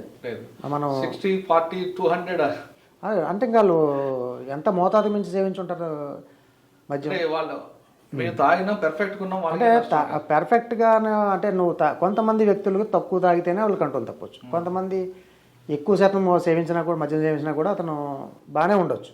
అది ప్రమాణం కాదు. చట్టం నిర్దేశించింది మనకు 30 mg/100 ml. దాన్ని మించి వస్తే మనం ప్రాసిక్యూట్ చేయాల్సింది. దాన్ని ఎంత బ్యాలెన్స్డ్గా ఉన్నా ఎంత వాహనం కరెక్ట్గా నడపగలిగిన. సార్ మీరు చెప్పినట్లుగా డ్రంక్ అండ్ డ్రైవ్ దొరికారు అనుకోండి, బండి సీజ్ చేయొచ్చా లేదా? డ్రంక్ అండ్ డ్రైవ్లో దొరికితే మనకు అనేకసార్లు మన హైకోర్టులు ఆదేశాలు ఇచ్చినాయి. బండి సీజ్ చేసేదానికి అధికారం లేదు. కానీ బండి అతను ఆ తాగిన వ్యక్తి ఎవరైతే ఉన్నాడో అతనే వాహనం నడుపుకుంటూ ముందుకెళ్తే ప్రమాదం జరిగే అవకాశం ఉంది. కాబట్టి ఆ క్షణం, ఆ పట్టుబడిన క్షణం అతను నడపకుండా నిరోధించడానికి మాత్రమే ఇది ప్రయత్నం. అతను కాకుండా ఆ బండిలో ఇంకొక వ్యక్తి, తాగని వ్యక్తి ఎవరన్నా, మద్యం సేవించిన వ్యక్తి ఎవరన్నా ఫిట్గా ఉంటే, డ్రైవింగ్ నడపగలిగేవాడు ఉంటే, లైసెన్స్ కలిగి ఉంటే అతను బండి తీసుకుని వెళ్ళొచ్చు. పంపిస్తారు, ఖచ్చితంగా పంపాలి. కానీ ఈ కేసుకి సంబంధించి కేసు బుక్ చేసిన తర్వాత అతను ఆర్సీ కావచ్చు లేదా డ్రైవింగ్ లైసెన్స్ కావచ్చు, కేసుకి అవసరం కాబట్టి వివరాలు తీసుకోవాలి. కానీ పోలీస్ స్టేషన్ ముందు, ట్రాఫిక్ పోలీస్ స్టేషన్ ముందు పొద్దున్న లెగిస్తాడు మంగళవారం, శనివారం, ఆదివారం తర్వాత కొన్ని వందల బండ్లు తొక్కుపడి ఉంటాయి. దాని మీద క్రైమ్ నెంబర్ రాసి ఉంటాయి. అంటే అవన్నీ కూడా సీజ్డ్ బండ్లు అనుకోవాలా, లేదు ఆ టైంలో వెనక ఎవరు లేరు అని ఆ బండ్లు పెట్టుకుని అనుకోవాలి? వెనక ఎవరు లేని కారణంగానే బండి పెట్టుకోవడం కూడా మీరు అనుకున్నట్టుగా పోలీస్ ఆఫీసర్లు ఎవరు కూడా హ్యాపీగా ఉంటారు బండి సీజ్ చేయడం. ఎందుకు ఉంటారని చెప్తాను. అంటే ఒక రాత్రి ఒక డ్రంక్ డ్రైవ్ డ్యూటీ చేసిన తర్వాత ఒక ఇన్స్పెక్టర్ గారు లేదా ఏసీపీ టీము అక్కడ ఒక 30 మంది పట్టుబడ్డారు అనుకుందాం. 30 వాహనాలను పోలీస్ స్టేషన్తో అక్కడ స్పాట్ నుంచి తరలించడం ఎంత కష్టసాధ్యం అనుకుంటారు. ఆ బండి రావచ్చు, రాకపోవచ్చు, మళ్ళీ ఈడు తీసుకెళ్తే ఏమైనా ప్రమాదం కలగవచ్చు. ఇవన్నీ ప్లస్ ఆ పెట్టుకున్న తర్వాత పోలీస్ స్టేషన్లో బై మిస్టేక్ ఏదన్నా ఒక బండి మిస్ అయింది అనుకోండి, అది చట్ట ప్రకారం మనం అతను రసీదు ఇచ్చి ఉంటాడు అక్కడ స్వాధీనం చేసుకున్నట్టుగా. సో బండి లైబిలిటీ మళ్ళీ వాళ్ళ మీదకి వస్తుంది. కాబట్టి వీలైనంత వరకు కోర్టు ఏ విధంగా ఆదేశాలు ఇచ్చింది, సీనియర్ ఆఫీసర్లు ఏ విధంగా ఆదేశాలు ఇచ్చారు, బండి పట్టుబడ్డప్పుడు డ్రంక్ డ్రైవ్లో ఇంకొక వ్యక్తి నడపగలిగేవాడు, తాగనేవాడు ఎవడైనా ఉంటే వాడికి ఇచ్చి పంపవచ్చు. మాకు కేసు బుక్ చేయడమే కావాలి మాకు. సార్ ఆ కేసులో ఒక వ్యక్తి తాగి దొరికాడు, ఎవరు లేరు, బండి తీసుకొస్తారు, పోలీస్ స్టేషన్ పెడతారు. ఆ సీట్ మీద కానీ ఆ బండి మీద కానీ క్రైమ్ నెంబర్ రాసే అధికారం ఉందా పోలీసులకి? క్రైమ్ నెంబరు రాయడం అంటే దానికి అది పెయింట్తో కొంతమంది రాస్తుంటారు కదా. లేదు, అది ఎఫ్ఐఆర్ అయిన యాక్సిడెంట్ 304 అంటే ఏదన్నా డెత్ ఉన్న కేసులో ఎక్కువ కాలం పడి ఉంటుంది. ఆ కేసు విచారణ రావడానికి సపోజ్ 2023లో ఒక రోడ్డు ప్రమాదంలో ఒక వ్యక్తి మరణించాడు. ఆ మరణించినప్పుడు ఆ బండి బ్రేక్ లేని కారణంగానో ఫిట్నెస్ లేని కారణంగా మరొకటి లేని కారణంగానో అది ఇన్వాల్వ్ అయ్యి ఉందనుకోండి ఆ కేసులో, అది కేసు ప్రాపర్టీ కింద ఉంటుంది జనరల్గా. ఆ కేసు ప్రాపర్టీ అలాగే వదిలేస్తే అప్పుడు నమోదు చేసిన ఎస్ఐ, ఆ రైటరు, ఆ సీఏ గారు మారిపోతారు. ఆ బండి ఎందులో ఉంటుందో నెంబర్ ప్లేట్ ఊడిపోవచ్చు, లేకపోతే మరొకటి జరగవచ్చు. అందుచేత గుర్తింపు, ఈజీగా గుర్తింపు కోసం మరి రాస్తారు తప్ప అది డీఫేస్ చేయాలని, అంటే దాన్ని అందం పాడు చేయడం కానీ అలాంటిది ఏముండదు. జస్ట్ ఏదో ఒక చోట ఒక రాయాలి కాబట్టి అది గుర్తింపు కోసం ఆ నెంబర్, క్రైమ్ నెంబర్ రాస్తారు. ఓకే సార్, 2 సార్లు తాగి దొరికితే లైసెన్స్ క్యాన్సిల్, ఇంకోసారి వచ్చే అవకాశం ఉంటుంది మళ్ళీ అప్లై చేసుకుంటే? అంటే మళ్ళీ ఇప్పుడు యాక్చువల్గా ఇప్పుడు మీరు చెప్పినట్టుగా ఒకసారి అయితే దాంతో వదిలిపెడతారు, రెండోసారి అయితే మన ఇక్కడ ఆర్టీఏకి మేజిస్ట్రేట్ గారి ద్వారా లెటర్ పెడతారు. పలానా వ్యక్తి రిపీటెడ్గా అలవాటు ప్రకారం చేస్తున్నాడు కూడా అతను లైసెన్స్ క్యాన్సిల్ చేయమని. అది డ్యూరేషన్ ఉండొచ్చు, 1 year కావచ్చు, లేదా 5 years కావచ్చు, శాశ్వతంగా కూడా ఆయన కోర్టు యొక్క అధికారం అది. కోర్టు ఆర్టీఏకి లెటర్ అడ్రస్ చేస్తే పలానా వ్యక్తి యొక్క లైసెన్స్, పలానా నెంబర్ గల లైసెన్స్ కాపీ పంపిస్తే అని రద్దు చేయమంటారు. అలా రద్దు అయిన లైసెన్స్ అయిన తర్వాత మళ్ళీ అతను పట్టుబడితే అతను తీవ్రమైన శిక్షకు అర్హుడు. ఓకే, కొంతమంది సిగ్నల్ జంప్ చేస్తారు. సిగ్నల్ జంప్ చేస్తున్నప్పుడు నీకేం నష్టం, పోతే నేను పోతాను కదా అని ఆర్గ్యుమెంట్ చేసే వాళ్ళు ఉంటారు. మీరేం చెప్తారు వాళ్ళకి? అంటే సిగ్నల్ జంప్ చేయడం వల్ల ఒక వ్యక్తికి అంటే సిగ్నల్ జంప్ ఎప్పుడు వస్తారు, రెడ్ లైట్ మీదే కదా జంప్ చేసేది. రెడ్ లైట్ వచ్చిందంటే దాని అర్థం ఈయనకి రెడ్ లైట్ వచ్చిందంటే పక్కోడికి గ్రీన్ లైట్ వచ్చినట్టే, లేదా ఇంకో పక్కోడికి గ్రీన్ లైట్ వచ్చినట్టే. మరి ఈయనకి రెడ్ లైట్ వచ్చినప్పుడు ఈయన చచ్చిపోవడానికి సిద్ధమైనా లేకపోతే మరొకటైనా మరి అవతల వాడు రెడీగా లేడు కదా. అవతల వాడి ప్రాణాన్ని ప్రమాదానికి గురి చేసే అవసరం లేదా అవతల వాడిని భద్రత ప్రమాదంలో పడేసే అధికారం ఈయనకి లేదు. కాబట్టి శిక్షార్హుడు అతను. ఆర్గ్యుమెంట్ చేస్తుంటారు కదా? చేస్తారు. అంటే అది మూర్ఖత్వం, మొండితనం. సార్, మీరు ట్రాఫిక్లో పంజాగుట్ట బంజారాలు చేస్తున్నప్పుడు డ్రంక్ అండ్ డ్రైవ్లో ఎక్కువగా అమ్మాయిలు దొరికేవారు, వాళ్ళ యాటిట్యూడ్ ఎలా ఉండేదండి? అంటే కొంతమంది అమ్మాయిలు కదా, అబ్బాయిలు కూడా దొరికేవారు ఎక్కువగా బంజారాల్స్. అంటే వాళ్ళు ఉదాహరణకి కొంతమంది ప్రముఖుల పిల్లలు, కొంతమంది నాయకుల పిల్లలు, కొంతమంది అధికారుల పిల్లలు, వాళ్ళు తెలియని ఇమ్మెచ్యూరిటీతో, అంటే అపరిపక్వత గల మానసిక స్థితితో వారి తండ్రి యొక్క హోదా, లేకపోతే వాళ్ళు పలానా వాళ్ళ హోదా, లేదా మేము ఎవరో తెలుసా అని చెప్పి అనేక రకాలుగా మాట్లాడుతూ ఉంటారు. కానీ పోలీస్ ఆఫీసర్కి 9 నెలల ట్రైనింగ్ ఎందుకు ఇచ్చారు అంటే ట్రైనింగ్లో పదే అక్కడ పరిగెత్తి అలా గ్రౌండ్ చుట్టూ 5 రౌండ్లు వేసి రమ్మంటారు, లేకపోతే ఇంకో. ఇదంతా కూడా ఓపికను పెంచడం కోసం. ఇప్పుడు అతను తిట్టాడని చెప్పి మేము సీలియన్గా మేము తిట్టాల్సిన అవసరం లేదు. మేము తిడితే అతనికే మాకు తేడా ఉండదు. పోలీస్ ఆఫీసర్కి యూనిఫామ్ వేసుకున్నాం, వీఆర్ సపోజ్ టు.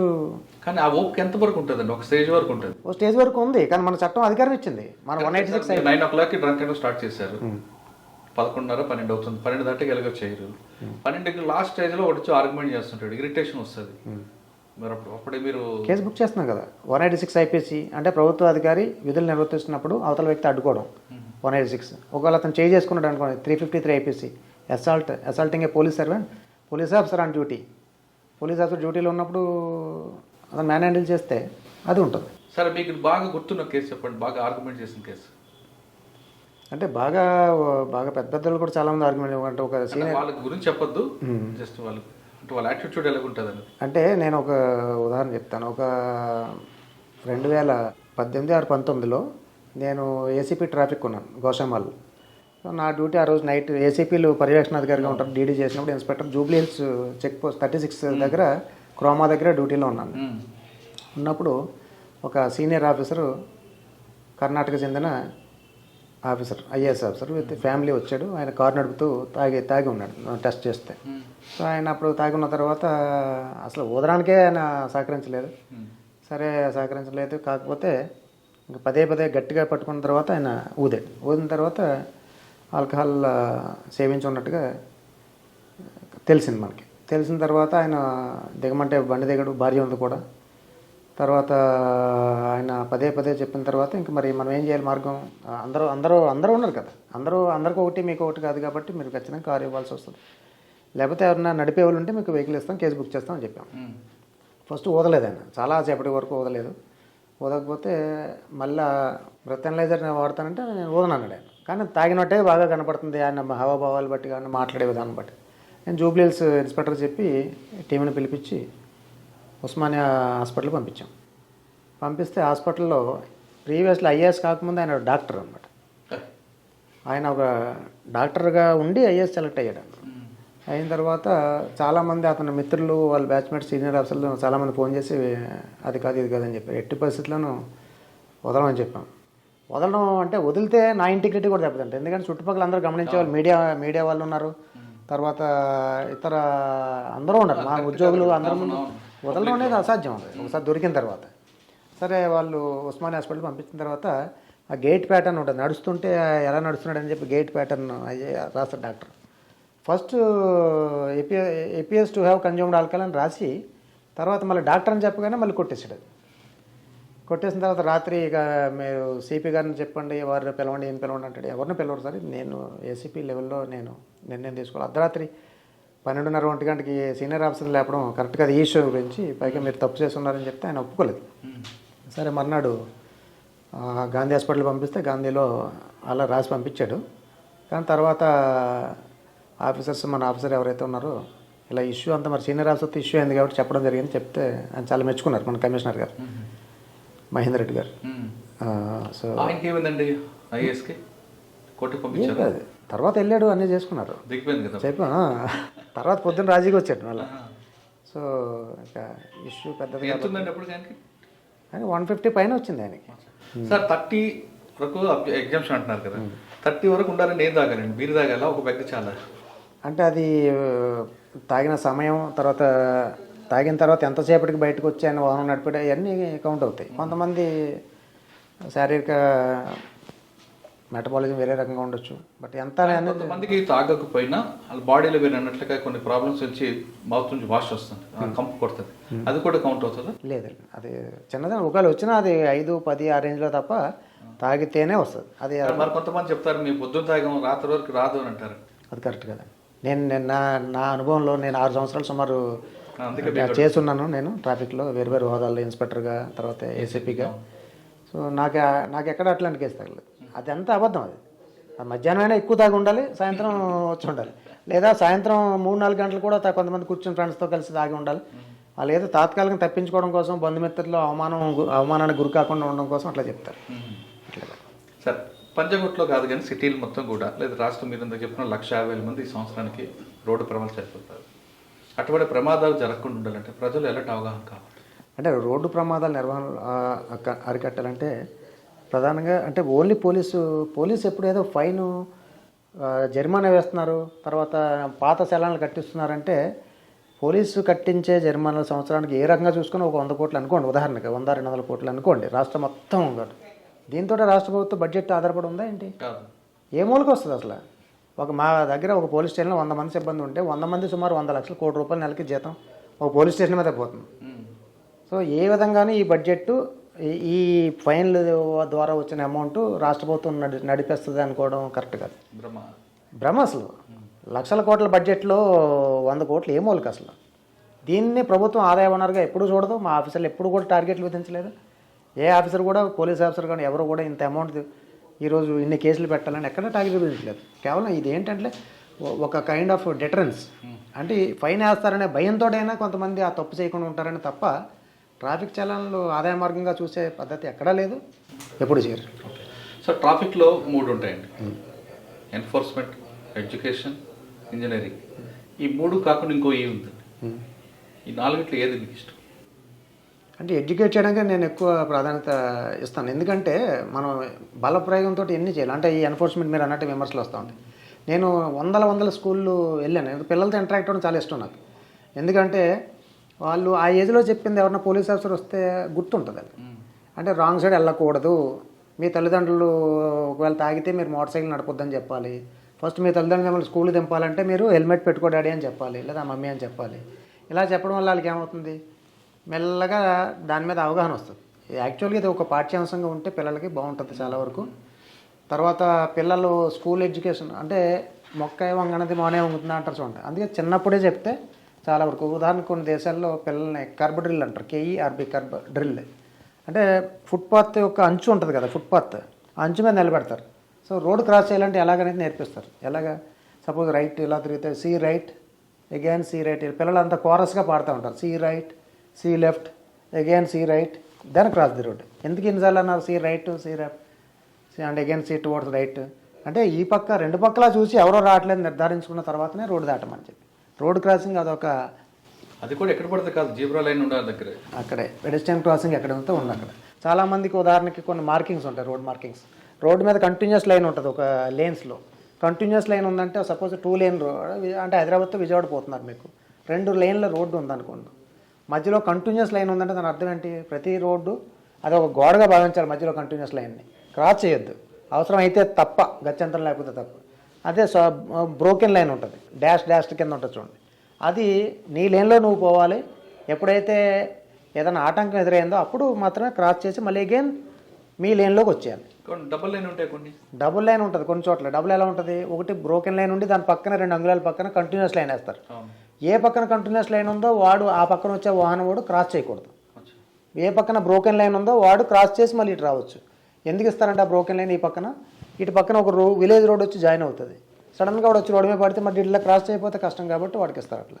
లేదా రోడ్డు మీద ఏదైనా చెల్లానో దర్గానో గుడినో ఉంటుంది, అక్కడ ప్రజలు నిలబడి ఉండే అవకాశం ఉంటుంది కాబట్టి అక్కడ ఒక పక్కన బ్రోకెన్ లైన్ ఇస్తారు. ఏ పక్కన అయితే గుడో దర్గా ఏదో ఉంటుందో కొంచెం అవసరమైతే ఇలా క్రాస్ చేసి మళ్ళీ ఈ లైన్లోకి వచ్చేయచ్చు. అదే బాటిల్ నెక్ ఉందని ఎలా తెలుస్తుంది? సపోజ్ బాటిల్ నెక్ ఉంది, మనకి మార్కింగ్ ఉంటాయి కదా. ఇప్పుడు రోడ్ మార్కింగ్స్ అన్నీ కూడా 3 రకాలు ఉంటాయి. రోడ్ సైన్స్ ఓ రౌండ్ ఉందంటే మాండేటరీ అండి. రౌండ్ బోర్డు ఉన్నదాన్ని అన్నీ కూడా మాండేటరీ, చట్ట ప్రకారం ఖచ్చితంగా పాటించి తీరాల్సిందే. అంటే నో ఎంట్రీ, తర్వాత నో పార్కింగ్, నో స్టాండింగ్, ఇవన్నీ కూడా చలాన్ని అట్రాక్ట్ అవుతాయి. అక్కడ కెమెరా ఉంటే కెమెరాలో పడవచ్చు, లేదా పోలీస్ కానిస్టేబుల్ ఉంటే ఎస్ఐ ఉంటే వాళ్ళు అక్కడ జరిమానా విధించవచ్చు. రౌండ్ ఉన్నన్ని మాండేటరీ, వాటిని ఖచ్చితంగా పాటించి తీరాలి. ట్రయాంగిల్ షేప్లో బోర్డ్స్ ఉంటాయి, సైన్స్ ఉంటాయి. ఈ ట్రయాంగిల్ ఉన్నవి ఏంటి? సపోజ్ రైల్వే ఇది ఉందండి, ఏదన్నా అండర్ పాస్ ఉంది, అక్కడ గడ్డర్ ఉంటుంది, హైట్ 5 మీటర్స్ అని ఇస్తారు ఉదాహరణకి. అంటే ఆ 5 మీటర్స్ దాటిన వాహనం అందులో వెళ్తే ఇరుక్కుంటావు. పాటిస్తే మంచిది, పాటించకపోతే నీకు ప్రమాదం అనేది కాషనరీ సింబల్స్ అన్నీ కూడా కాషనరీ, దీనికి జరిమానా ఉండదు. అలాగే స్పీడ్ బ్రేకర్ ఉందనుకోండి, ఇలా సింబల్ ఉంటుంది దాంట్లో, అంటే నువ్వు పాటిస్తే జాగ్రత్త, లేకపోతే సేఫ్గా ఉంటావు, లేకపోతే లేదు. అలాగే నేరో రోడ్డు, మీరు చెప్పిన నేరో రోడ్డుకి ఇలా కన్వర్ట్ అయ్యి 2 మీసాలు మన బ్రాకెట్స్ ఉంటాయి చూడండి, ఆ టైప్ పడతారు. అంటే నేరో రోడ్ ఈ హెడ్, నీ ముందు నేరోగా ఉంది, జాగ్రత్తగా వెళ్ళమని చెప్పి ఇలా డిఫరెంట్. స్క్వేర్ షేప్ ఉంటుంది. స్క్వేర్ షేప్స్ అన్నీ కూడా ఇన్ఫర్మేటరీ, అంటే ఒక హాస్పిటల్ మంచం వేసి ఉంటుంది, ఒక సింబల్ ప్లస్ వేసి ఉంటుంది, అంటే దాని సమీపంలో ఆ సౌకర్యం ఉంది, వైద్య సౌకర్యం, పెట్రోల్ బంక్ ఉంది, లేకపోతే ఇట్లాంటి కొన్ని పిల్లలు పరిగెడుతున్నారంటే నియర్ బై స్కూల్ ఉందని అర్థం. ఇట్లాంటివన్నీ. కానీ బ్లాక్ స్పాట్ ఉన్నారనే విషయం తెలుస్తుంది. అంటే బ్లాక్ స్పాట్ ఉంటే మనకు ముందు నుంచే ఇప్పుడు ఈ హెయిర్ పిన్ బెండ్ హెడ్ అని, ఇలా హెయిర్ పిన్ బెండ్, ఇలా డిఫరెంట్ సింబల్స్ ఉంటాయి ఆ బ్లాక్ స్పాట్ ఉన్న చోట. లేకపోతే ఇప్పుడు డేంజర్ జోన్ హెడ్, తర్వాత యాక్సిడెంట్ ప్రోన్ అని క్లియర్ బోర్డులు ఉంటాయి. అది పాటిస్తే ప్రమాదం రావు చాలా వరకు. అవి మనం చూడం. ఇప్పుడు రోడ్డు స్పీడ్ లిమిట్ ఉంది ఉదాహరణకి, రౌండ్ ఉంది, రౌండ్ 100 అని వేస్తుంది ఓఆర్ఆర్ మీద, ఇప్పుడు 120 అయింది. ఇప్పుడు ఆ 120 దాటితే ఎక్కడో కెమెరా ఉంటుంది మీకు, ఆ 120 దాటితే స్పీడ్ గా పెడతారు, 123 కిలోమీటర్స్ వస్తే మీకు 1000 రూపాయలు చలాన్ వస్తుంది. ఇట్లా. ఓకే సార్, ట్రాఫిక్లో మీకు ఇంకా అందులో పీహెచ్డీ చేస్తున్నారు మీరు. అలాంటి ట్రాఫిక్ తర్వాత ఎక్కడికి వచ్చారు? ట్రాఫిక్ ఏసీపీ తర్వాత పేట బషీరాబాద్ లాండ్ ఆర్డర్ ఏసీపీకి వచ్చాయి. అక్కడ ఏమన్నా గుర్తు? ఒక రిసార్ట్లో కేసు గుర్తున్నట్లుగా? అంటే డిఫరెంట్ కేసెస్ ఉన్నాయి. కాకపోతే ఒకటి మీరు 2022లో ఒక వైన్ షాపు ఉద్దమర్రేణి గ్రామంలో వైన్ షాపు దగ్గర కొంతమంది రాజస్థాన్ చెందిన దుండగులు రాత్రిపూట వైన్ షాప్ క్లోజ్ చేసి ఆ క్యాష్ కలెక్షన్ 2,08,000 రూపాయలు ఎంతో ఉంది క్యాష్, వాళ్ళ ఇంటికి పట్టుకెళ్ళే క్రమంలో వాళ్ళు కంట్రీ మేడ్ తుపాకు తీసుకొచ్చి కాల్చి గాల్లోకి 2 కాల్చారు. వాడికి కాల్స్తే అదృష్టవశాత్తు అతను తగలేదు, షట్టర్లోకి బుల్లెట్ పోయి అతను గాయపడలేదు ఎవరు, కానీ ఆ డబ్బులు లాక్కుని పోయారు. అది వెరిఫై చేసిన కంట్రీ మేడ్ తుపాకు వాడారంటే సీరియస్ ఇష్యూ అనమాట, రాబరీ పైగా అది. సో దాన్ని మనకి ఎక్కువ శాతం సీసీ కెమెరాలు, బాగా విస్తృతమైన దర్యాప్తు చేయాల్సి వచ్చింది. సీసీ కెమెరాలు ప్లస్ ఎక్కడో ఒక మోటార్ సైకిల్ అబాండన్ చేశారు, ఆ మోటార్ సైకిల్ ఆధారంగా, తర్వాత సీసీ కెమెరా క్లూస్ ఆధారంగా చాలా ఒక 1 వారం రోజులు కష్టపడి ఆ రాజస్థాన్లో భరత్పూర్ నుంచి గ్యాంగ్ని పట్టుకుని తీసుకొచ్చాం. అది అపారమైన సాటిస్ఫాక్షన్ ఇచ్చింది మనకి. సార్, భరత్పూర్ ఢిల్లీ బోర్డర్, అక్కడ పోయి ఎఫ్ఐఆర్ తేవడం తలకు మించిన ప్రాణం. ఎందుకంటే వాళ్ళే గ్రామస్తులు పోలీసు మీద తిరగబడతారు. మరి అటువంటి సిచ్యువేషన్లో ఎలా పికప్ చేస్తారు? అంటే అప్పుడు వెళ్ళిన టీం కూడా ఏసీపీ అండ్ ఆ లెవెల్లో టీం వెళ్ళాం. తర్వాత అంటే మా సిపి గారు స్టీఫెన్ రవీంద్ర సార్ ఏమో అక్కడ సీనియర్ ఆఫీసర్లతో కొలీగ్స్ తోటి ఆ లెవెల్లో వాళ్ళతో మాట్లాడి పై లెవెల్లోంచి బాగా ప్రెస్ చేయడం వల్ల అక్కడ కూడా కాన్సన్ట్రేషన్ సీనియర్ లెవెల్లో మనకు సహకారం కోసం వాళ్ళు కోఆపరేట్ చేశారు. సో మామూలుగా చాలా కష్టసాధ్యం. అంటే కింద లెవెల్లో కోఆర్డినేషన్ లేకుండా వెళ్తే కనుక అది సీనియర్ ఆఫీసర్స్ బాగా ఇన్వాల్వ్ అయ్యి చేసినారు కాబట్టి మనకి అది సక్సెస్ఫుల్గా. ఆ కేసు కన్విక్షన్ వచ్చిందండి? ఇంకా రాలేదు, ఇంకా ఇప్పుడు ఈ మధ్యలో రాబోతుంది అది ఎవిడెన్స్. ఓకే. పేట్ బషీర్ బదులు ఇంకెక్క బాగా మీకు గుర్తున్న లాంటి ఆర్డర్ కేసులు ఉన్నాయి. అసలు అక్కడ క్రైమ్ నేచర్ ఎలా ఉంటుందండి? అంటే అక్కడ డిఫరెంట్ ఇప్పుడు కొత్తగా కాలనీస్ అన్ని డెవలప్ అవుతున్నాయి. ఇంతకుముందు ఊరు చివరి ప్రాంతాలు అవన్నీ, ఇప్పుడేమో ఆల్మోస్ట్ మేడ్చల్, సామీర్పేట, తర్వాత ఆల్వాల్ అయితే ఆల్రెడీ ఎప్పటి నుంచో డెన్స్లీ పాపులేటెడ్. ఇలా కొంచెం కొత్త కాలనీస్ డెవలప్ అవుతున్నాయి. డిఫరెంట్ టైప్స్ ఆఫ్ క్రైమ్స్ ఎక్కువ, కొన్ని మర్డర్ కేసెస్ ఉన్నాయి, ప్రాపర్టీ అఫెన్సెస్ చాలా ఎక్కువ. అంటే ఊరు చివరి ప్రాంతాలు ఇవన్నీ కూడా ఇప్పుడు ఇల్లుకి గ్యాప్ ఉంటుంది. అంటే దొంగలు రక్కీ చేసుకోవడానికి కావచ్చు, తర్వాత రాత్రిపూట ఎక్కడన్నా టెంట్లు వేసుకుని ఉండడం, రైల్వే స్టేషన్లో ఉండడం, మేడ్చల్ కానీ బొల్లారం కానీ పారిపోవడానికి కూడా ఇప్పుడు ఎక్కువ మనకి ధార్ నుంచి గ్యాంగ్ వచ్చేది. ధార్ అని మధ్యప్రదేశ్లో ఉంది. అక్కడి నుంచి గ్యాంగ్స్ అక్కడ దిగేవి, పేట బషీరాబాదు, మేడ్చల్లో దిగి వాళ్ళు అక్కడ 4-5 రోజులు ఆ బుడగలు అమ్ముతారని, లేకపోతే ఇంటింటికి సర్వే చేసి తాళాలు వేసుకుని ఇల్లు కొట్టేసేవారు. సో అది అప్పుడు స్టీఫెన్ రవీంద్ర గారు సిపిగా ఉన్నప్పుడు 2021-22 ఆ టైంలో కొంచెం దాన్ని గట్టి పగడ్బందీగా టీమ్స్ని బాగా ఎక్కువ మంది అరెస్ట్ చేసిన తర్వాత లాస్ట్ 1 year 1.5 years నుంచి బాగా తగ్గినాయి, నేరాలు తగ్గినాయి. ఒకప్పుడు మేడ్చల్, పేట్ బషీరాబాద్, షామీర్పేట అనగానే డకాయిట్లు ఎక్కువ ఉంటాయి. అవును, ఫామ్ హౌస్లో అవును. ఇప్పుడు తగ్గిందంట. డకాయిటీస్ ఆ రకమైన తోటల్లో ఉన్న వాళ్ళ మీద దాడి చేసి ఈ డకాయిటీస్ పెద్ద తీవ్రమైన ఏం జరగలేదు. కానీ అక్కడ అంటే మీరు అక్కడ ఏం సాటిస్ఫాక్షన్ కలిగే కేసు ఏందని చెప్తాను. ఒకటి 2021 January 3న నేను అక్కడ ఏసీపీగా జాయిన్ అయ్యాను. 9వ తారీఖున ప్రణీత్ ప్రణవ్ అని చెప్పి ఇక్కడ మల్లంపేటలో ఓఆర్ఆర్ పక్కన పెద్ద వెంచర్ ఉంది. కోకట్పల్లి ఎమ్మెల్యే గారి మాధవరం కృష్ణారావు గారి వాళ్ళ కొడుకాలు చేస్తున్నారు. అందులో కొత్త అపార్ట్మెంట్స్, అంటే కొత్త విల్లాస్ కడుతున్నారు. ఒక 300 సుమారు విల్లాస్ ఉంటాయి అందులో, ఆనుకుని ఉంటాయి. అందులో ఎస్ అక్కడ ఈ కొత్త ఇళ్లలో లాగే కేబుల్స్ ఉంటాయి, వైర్లు. అంటే దానికి 300-400 విల్లాస్ అంటే ఎంత మెటీరియల్ ఉండాలి. ఆ మెటీరియల్స్ అంతా కూడా ఒక పెద్ద గొడవంలో దాచిపెట్టారు. అంటే అన్ని ఇళ్లలోకి వేరింగ్ చేయడం కోసం ఆ మెటీరియల్ని వీళ్ళు ఒక గ్యాంగ్, వేరే గ్యాంగ్, డిఫరెంట్ అఫెండర్స్, ఢిల్లీ నుంచి వచ్చిన వాళ్ళు ఒక దొంగతనం అయింది. రాత్రిపూట అందులో ఎంటర్ అయ్యి ఒక కారు తీసుకొచ్చి ఈ మెటీరియల్ అంతా దొంగతనం చేసుకుపోయారు. సుమారుగా 25-30 లక్షల రూపాయలు విలువైన మెటీరియల్ దొంగతనం చేశారు. దొంగతనం చేసి రాత్రి అయ్యింది, వాళ్ళు వాచ్మెన్ అవి కట్టేసి కొట్టి వెళ్ళిపోయారు. ఆ 9వ తారీఖు రాత్రి అయింది కదా, 9వ తారీఖు 10వ తారీఖు రాత్రి అందరిని సిపి గారు, అప్పుడు సజ్జనార్ సార్ సిపి గారు అయితే దాన్ని అంటే అందరికి, నేను వెళ్ళిన 3-4 రోజులకి ఇది అఫెన్స్ అయింది, చాలా సీరియస్ అయింది, పెద్దది, ఎలా పట్టుకుంటారు, పెద్ద టీమ్స్ ఫామ్ చేశారు, అన్నీ చేశారు. ఆ రోజు మేడ్చల్ ఎస్ఐ గజేంద్ర అని, నా ఏరియాలో 5 పోలీస్ స్టేషన్లు ఉన్నాయి. 5 పోలీస్ స్టేషన్లు 5 ఎస్ఐలని, సీఎల్ని అందరినీ కూడా డిఫరెంట్ ప్లేసెస్లో వెహికల్ చెకింగ్ చేయించడానికి, లేకపోతే రోడ్డు మీద తనిఖీలు సీరియస్గా చేస్తున్నప్పుడు నేను ఓఆర్ఆర్, ఆ మేడ్చల్ చెక్ పోస్ట్ అక్కడ ఏరియాలో ఓఆర్ఆర్ మీద తిరుగుతూ అందరినీ సెటిల్ అలర్ట్ చేస్తే అక్కడెక్కడ అందరిని అడుగుతున్నాను. అందులో ఒక బోలేరో వెహికల్లో మేడ్చల్ వాళ్ళు రాత్రి ఎవరైతే ఎంతమంది దొంగిలించారో 5 మంది ఒక బోలేరో వెహికల్లో చెక్ పోస్ట్ కాడ, అంటే టోల్ గేట్ దగ్గర, కండ్లకోయ టోల్ గేట్ దగ్గర దాటిపోతున్నారు. అక్కడే ఎస్ఐ అని టీం ఉంది, మనం ప్లాన్లో భాగంగా అన్ని చోట్ల పెట్టాం. లక్కీగా ఆ బోలేరో వెహికల్లో అనుమానం, ఎక్కడ పోవాలంటే అడు ఢిల్లీ ఎట్లా పోవాలంటాడు. ఢిల్లీ పోవాలని ఎక్కడ ఎందుకు అడుగుతాను, కొంచెం అనుమానం వచ్చింది ఎస్ఐకి. నాకు ఫోన్ చేసే కొద్దిగా అనుమానంగా ఉంది సార్ అంటే ముందు ఆపేయండి, వాళ్ళని ఆపి అన్నీ చెక్ చేయండి అన్న. అన్నీ చెక్ చేస్తే ఆ 5 క్యాండిడేట్స్ ఉన్నారు. ప్లస్ అక్కడ బోలేరో మనకి ఏదైతే అక్కడ సీసీటీవీలో ఉందో ఆ 4 క్యాప్స్ ఉన్నాయి. ఒక వీల్ క్యాప్ ప్లాస్టిక్ది ఊడింది. ఆ వీల్ క్యాప్ అన్నీ చూసుకున్నాం కదా, అవన్నీ కూడా ఏమైనా ఉన్నాయా అని అడిగితే అది నెంబర్ సరిగా రాలేదు లైట్లో నైట్. బట్ సీట్లు కింద చెక్ చేసి చూస్తే అక్కడ నేను వచ్చాను ఇమీడియట్గా, ఒక 5 నిమిషాల దూరంలో ఉన్నాను. నేను చూసి అందులో మా ఎస్ఐ గారు చూసేటప్పటికి సీట్లో 10 లక్షల రూపాయలు డబ్బులు ఉన్నాయి. ఎలా దొరికినాయి? సరే ఎలాగా అంటే మేడ్చల్ పిఎస్ తీసుకెళ్ళాం. అప్పుడు ప్రవీణ్ రెడ్డి పట్టుకున్నాం కదా, బండిలో ఉన్నారు వాళ్ళు దారి తెలియక వెతుక్కుంటున్నారు. వాళ్ళు ఢిల్లీ నుంచి వచ్చారు అఫెండర్, నేరస్తులు. అది లోకల్లో ఒక ఎలక్ట్రికల్ షాప్లో అమ్మేసి, అయిన కాడికి అమ్మేసి ఆ డబ్బులు తీసి పెట్టుకున్నారనమాట.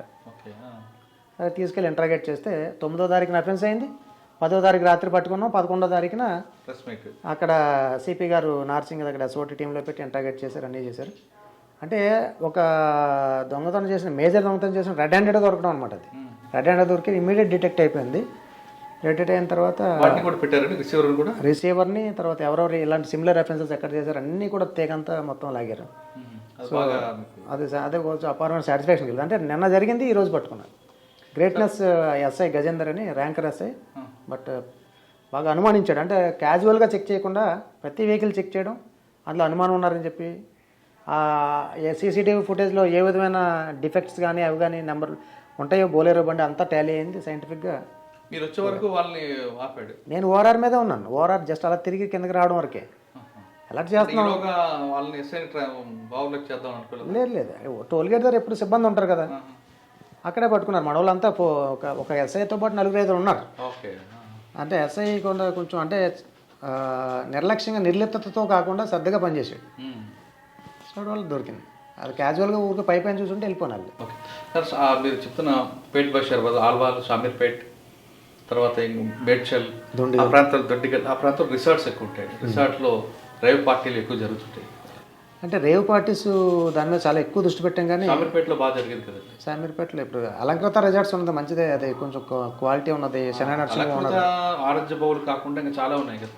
ఇది ప్రైవేట్ ఎక్కడన్నా ఫామ్ హౌసెస్లో అయితే ఉండాలి. కానీ రేవ్ పార్టీస్ నేనున్న టైంలో ఎప్పుడు కూడా మన దృష్టికి రాలేదు. అట్లా డ్రగ్స్ కానీ ఈ ప్రాంతం నార్త్ పార్ట్ ఆఫ్ హైదరాబాద్ కొంచెం ఆ యాక్టివిటీ తక్కువ. ఇటువైపు సార్ పేట్ బషీర్ లేదని చెప్పను, బట్ మన నోటీస్ రాలేదు. పేట్ బషీర్ తర్వాత బేగంపేట ఏసీపీ, బేగంపేట, ఇక్కడంతా వీవీపీ మూవ్మెంట్ స్టార్ట్ అయింది. ఎయిర్పోర్ట్ కావచ్చు, ఇది కావచ్చు. మీరు ఫస్ట్ డిపార్ట్మెంట్కి వచ్చేసారు 95లో. ట్రెడిషనల్ క్రైమ్ అప్పుడప్పుడే ఎండ్ అవుతుంది. తర్వాత వైట్ కాలర్ అఫెన్స్ సిసిఎస్లో, ఇప్పుడు సైబర్ క్రైమ్. సైబర్ క్రైమ్ చేసేవాడు కంటికి కనిపించడు, వాడంతా అన్ఎడ్యుకేటెడ్, బాధితులందరూ హైలీ ఎడ్యుకేటెడ్ ఉంటారు. హైలీ కాదు, అందరూ ఉంటుంది, ఏజ్ గ్రూప్ సంబంధం లేదు. ఒకసారి అఫెన్స్ అయిన తర్వాత పట్టుకోవడం కష్టమే, రికవరీ ఇంకా కష్టం అవుతుంది. అసలు అది జరగకుండా ఉండాలంటే ప్రజలు ఎలాంటి జాగ్రత్త తీసుకోవాలి? సైబర్ క్రైము విక్టిమ్స్ చదువుకున్న వాళ్ళే కాకుండా చదువుకోని వాళ్ళు కాకుండా బాగా చదువుకున్న వాళ్ళు కూడా విక్టిమ్స్ ఉన్నారు. ఎందుకంటే దీనికి కారణం అంటే చాలా వరకు అత్యాశ, కొంత తెలియనితనం. అంటే ఇప్పుడు ఉదాహరణకి ఒక OLXలో ఎవరో ఒక ఆర్మీ పర్సన్, నేను నా కారు అమ్మేస్తున్నాను, ఢిల్లీకి ట్రాన్స్ఫర్ అయిపోయింది, అక్కడ తీసుకెళ్ళాను, నేను 10 లక్షల కారు ఒక 5 లక్షలకి ఇచ్చేస్తానంటాడు. 5 లక్షలకి ఇచ్చేస్తానంటే కొనుక్కునే వ్యక్తి కనీసం ఫిజికల్గా కారు చూసుకోవాలి, దాని ఫిట్నెస్ కావచ్చు, ఇది కావచ్చు, పర్సన్ కలవాలి, చేయాలి. అందులో ఏదో లింక్ పెడతాడు, అతను మాట్లాడితే వీళ్ళు కాంటాక్ట్ చేసుకుంటారు. చేసిన తర్వాత ఏమీ చూడకుండా నాకు 5 లక్షలు కదా, ముందు ఒక ₹1,00,000 అడ్వాన్స్ వేయమంటాడు. అడ్వాన్స్ వేయమంటే ఈ క్యాండిడేట్ ముందు వెనక చూడకుండా, బండి చూసుకోకుండా, కొనాలని నిర్ధారణ చేసుకోకుండా ఫస్టే తక్కువకి వస్తుందని ఆశతోటి ఓ ₹1,00,000 ఇమీడియట్ ట్రాన్స్ఫర్ చేస్తారు. కానీ ఈ డబ్బు ఎక్కడ పోతుంది, మీరు పట్టుకోవచ్చు కదా అంటారు. ఎందుకు పట్టుకోలేరంటే కొంతమంది కొన్ని రాష్ట్రాలు, ఇప్పుడు జార్ఖండ్, జామ్తారా ఇవన్నీ ఉన్నాయి కదా, ఈ రాజస్థాన్లో భరత్పూర్, కొన్ని ప్రాంతాల్లో సైబర్ క్రైమ్ చాలా ఫేమస్. ఈ నెట్ఫ్లిక్స్లో ఇది కూడా వచ్చింది, జామ్తారా సిరీస్ కూడా వచ్చింది.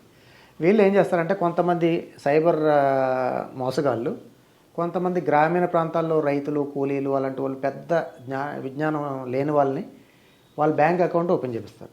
బ్యాంక్ అకౌంట్ ఓపెన్ చేసిన తర్వాత ఒక డెబిట్ కార్డు వస్తుంది, ప్లస్ వాళ్ళకు ఒక ఫోన్ నెంబర్ ఇప్పిస్తారు. ఫోన్ నెంబరు, ఆ క్రెడిట్ కార్డు వాళ్ళకి ఒక ₹5, ₹5,000, ₹10,000 ఇచ్చేసి అది తీసుకుంటాడు. తీసుకున్న తర్వాత ఈ మోసగాడు ఎవరైతే ఉన్నాడో ఈ ట్రాన్సాక్షన్, ఇప్పుడు ఒక వ్యక్తి మోసపోతే ఈ ట్రాన్సాక్షన్ జరిగిన ఫ్రాడ్యులెంట్ ట్రాన్సాక్షన్ జరిగిన అమౌంట్ ఈ అకౌంట్లో పడుతుంది. ఎవరో రైతు దగ్గర, కూలీ దగ్గర కొంటారు కదా, అమ్మాయికడి దగ్గర, ఆ అకౌంట్లో పడుతుంది. దానికి అలర్ట్ ఎవరి ఫోన్కి వస్తుంది? ఆ ఫోన్కు సిమ్ కార్డు కూడా వీడికే వస్తుంది. ఆ సిమ్ము డెబిట్ కార్డు తీసుకున్నాడు కదా, ఆ అలర్ట్ రాగానే టింగ్ మని మోగ్గానే ఆడు ఎక్కడో రెడీగా ఉంటాడు. రెడీగా ఉంటే అది ఆ డెబిట్ కార్డు కూడా ఆడి దగ్గర ఉంటుంది. స్వైప్ చేస్తాడు. స్వైప్ చేసిన తర్వాత 2 సార్లు 3 సార్లు చేసేస్తారు. రోజు ₹1,00,000 అయితే వచ్చేస్తుంది కదా. ఇప్పుడు తీసుకున్న తర్వాత ఆ కార్డు, ఆ ఫోన్ 2 తీసి పడేస్తాడు. మనం దర్యాప్తులో భాగంగా వెళ్తే అసలు మోసగాడు దొరకడు. ఈడాడు అమాయకుడు, దీనస్థితిలో ఉన్న కూలీ కావచ్చు, లేకపోతే రైతు కావచ్చు, ఆవిడ దొరుకుతాయి మనకి. అక్కడ వీళ్ళని అరెస్ట్ చేయడానికి మళ్ళీ మనకి ఇబ్బంది వస్తుంది. అంటే అతను ఏమీ తెలియదు వాడికి. సో ఇలాగ కొంతమంది నుంచి 50-100 మంది నుంచి ఇలా తీసుకొని సిమ్ కార్డు ఇచ్చిన వ్యక్తి దొరుకుతాడు కదా, ఎవరి ద్వారా ఆయన దగ్గరకు వచ్చిందో సిమ్ కార్డు. అదే చెప్తున్నాను, సిమ్ కార్డు కూడా మోసమే. ఇప్పుడు సిమ్ కార్డ్ కాదు, డెబిట్ కార్డ్ అయినా ఇప్పుడు ఏ అనే వ్యక్తి బి అనే వ్యక్తి తీసుకున్నాడు అనుకోండి, బి అనే వ్యక్తికి అడిగితే చెప్తారు కదా ఏ అనే వ్యక్తి ఇచ్చాడని. సిమ్ కార్డు ఆడుతూ ఎవరు అది ఏం చేస్తారు, అలర్ట్ ఇప్పుడు ఓపెన్ చేయించినప్పుడు ప్లాన్ చేస్తారు. మోసగాడు రైతు దగ్గర చెప్పిన అమాయకుడి దగ్గర అకౌంట్ ఓపెన్ చేపిస్తాడు. అలర్ట్ ఈడు ఏదో సెలెక్ట్ చేసుకున్న నెంబర్కి అలర్ట్ పెట్టించేలా చేస్తాడు. అంటే కరెక్టే, అకౌంట్ ఓపెన్ చేస్తున్నప్పుడు ఆ వ్యక్తి ఎవరో అమ్మాయికి అనుకుందామండి, ఆ విధంగా ఓపెన్ చేసినందుకు గాను ఆ రైతు కూడా డబ్బులు ఇస్తారట కదా. అదే అంటున్నాను కదా, అతను సిమ్ కార్డ్, డెబిట్ కార్డు తీసుకుంటారు. ఇందులో దోచుకున్న డబ్బులు ఆయన కూడా షేర్ అవుతుందా? ఇవ్వరు అలాగే, చాలా తక్కువ శాతం అది. ఇప్పుడు వీడికి 5,000 ఇచ్చేసి ఆ కార్డు డెబిట్ కార్డు తీసుకుంటాడు. ఈ డబ్బులు వచ్చినాయి కొంత తక్షణం 5,000 వచ్చినాయి కదా. అంటే నాకు కొంతమంది మాట్లాడిన ఇంటరాక్ట్ చేసిన తర్వాత వచ్చిన అనుభవం అది. 5,000 వాడి మిగిలింది. 5,000 ఇచ్చేస్తే ఆ డెబిట్ కార్డు ఇచ్చేస్తాడు వాడికి. ఇంక ఈ డబ్బులు ఏం వేసుకోడాడు వాడు. మెసేజ్ వస్తుంది, వాడు నడుపుకుంటాడు. వాడి మెసేజ్ వస్తుంది. ఒకసారి ₹1 లక్ష 2 లక్షలు ట్రాన్సాక్షన్ అయింది అనుకోండి, ఒక రోజు 2-3 మోసాలు అందులో పడతాయి. మనం ఎలక్ట్ అయ్యే లోపల వాడు విత్డ్రా చేసేస్తాడు. తీసేసి ఆ అకౌంట్ని, ఆ డెబిట్ కార్డ్ని ఎక్కడో చింపడేస్తాడు. ఆ రోజుతో ఆ అకౌంట్ టోటల్ డెడ్. మళ్ళీ ఈడే ఉంటాడు అందులో. ఆ ఫోన్ కూడా ఎక్కడో తీసేసి దాన్ని ధ్వంసం చేసేస్తాడు. చిన్న చీప్ క్వాలిటీ ఫోన్లో ఏదో నెంబర్ ఏదో ఉంటుంది. ఇంకా సిమ్ కార్డు అక్కడతో అంటే ₹1 లక్షతోటి ఇవన్నీ పక్కన పడేస్తారు. మళ్ళీ ఇంకొకటి వాడుతూ ఉంటారు. ఇట్లా మీరు ఇన్వెస్టిగేషన్ వెళ్తే వీడు దొరుకుతాడు. అసలు దొరకాలంటే మళ్ళీ అక్కడ మనం ఎక్కడైతే డ్రా చేశాడో ఆ డ్రా చేసిన ఏటీఎం కార్డుకి ఆ ఏటీఎం డ్రా ఉంటుంది కదా, సీసీటీవీ ఫుటేజ్, అది కూడా ఒక 4 రోజుల లోపలైతే కొంతవరకు దొరుకుతుంది, ఫుటేజ్ దొరుకుతుంది. ప్లస్ కొంత లెబోరియస్ ప్రాసెస్ అది. కరెక్టే సార్. అందరూ సీసీటీవీ ఫుటేజ్లో డబ్బులు డ్రా చేసి దొరుకుతాడు. వాడు ఆన్లైన్లో షాపింగ్ చేస్తే వెళ్ళొచ్చు. కానీ ఆన్లైన్లో షాపింగ్ చేస్తే ఇప్పుడు సపోజ్ మీరు ఇది చేశారు, ఆ ఫుటేజ్ మళ్ళీ అక్కడ షాప్ చేసిన ఆ షాప్లో ఉన్న ఫుటేజ్ చేయొచ్చు, చేస్తాడు. నెక్స్ట్ అతను ఐడి ఇవ్వడు కదా. ఎవరో డెబిట్ కార్డో లేకపోతే క్రెడిట్ కార్డో మోసం జరిగింది, ఆ మనిషి అక్కడికి వెళ్ళాల్సిన అవసరం లేదు కదా. ఇంకా మీరు ఎలాగ ట్రేస్ చేస్తారు? చాలా కష్టం అది. ఓకే సార్, ఇటువంటి మోసాలు జరగకుండా ప్రజలకు మీరు చెప్పే టిప్స్ ఏంటంటే? అంటే ఇప్పుడు అన్వాంటెడ్ పర్సన్ నుంచి, మనకు తెలియని వ్యక్తి నుంచి ఏ విధమైన మెసేజ్ వచ్చినా, సపోజ్ మీరు యూరో లాటరీ 14 కోట్లు గెలుచుకున్నారు, మీరు ₹5 లక్షల ట్యాక్స్ కట్టేసి విడిపించుకోండి అంటారు. లాటరీ టికెట్ కొనకుండా లాటరీలో డబ్బులు వచ్చిన సందర్భం ప్రపంచంలో ఎక్కడా లేదు అసలు. అంటే మనం పెట్టుబడి పెట్టి లాటరీ టికెట్ కొనకుండా లాటరీ వచ్చిందంటే ఎలా నమ్ముతాం?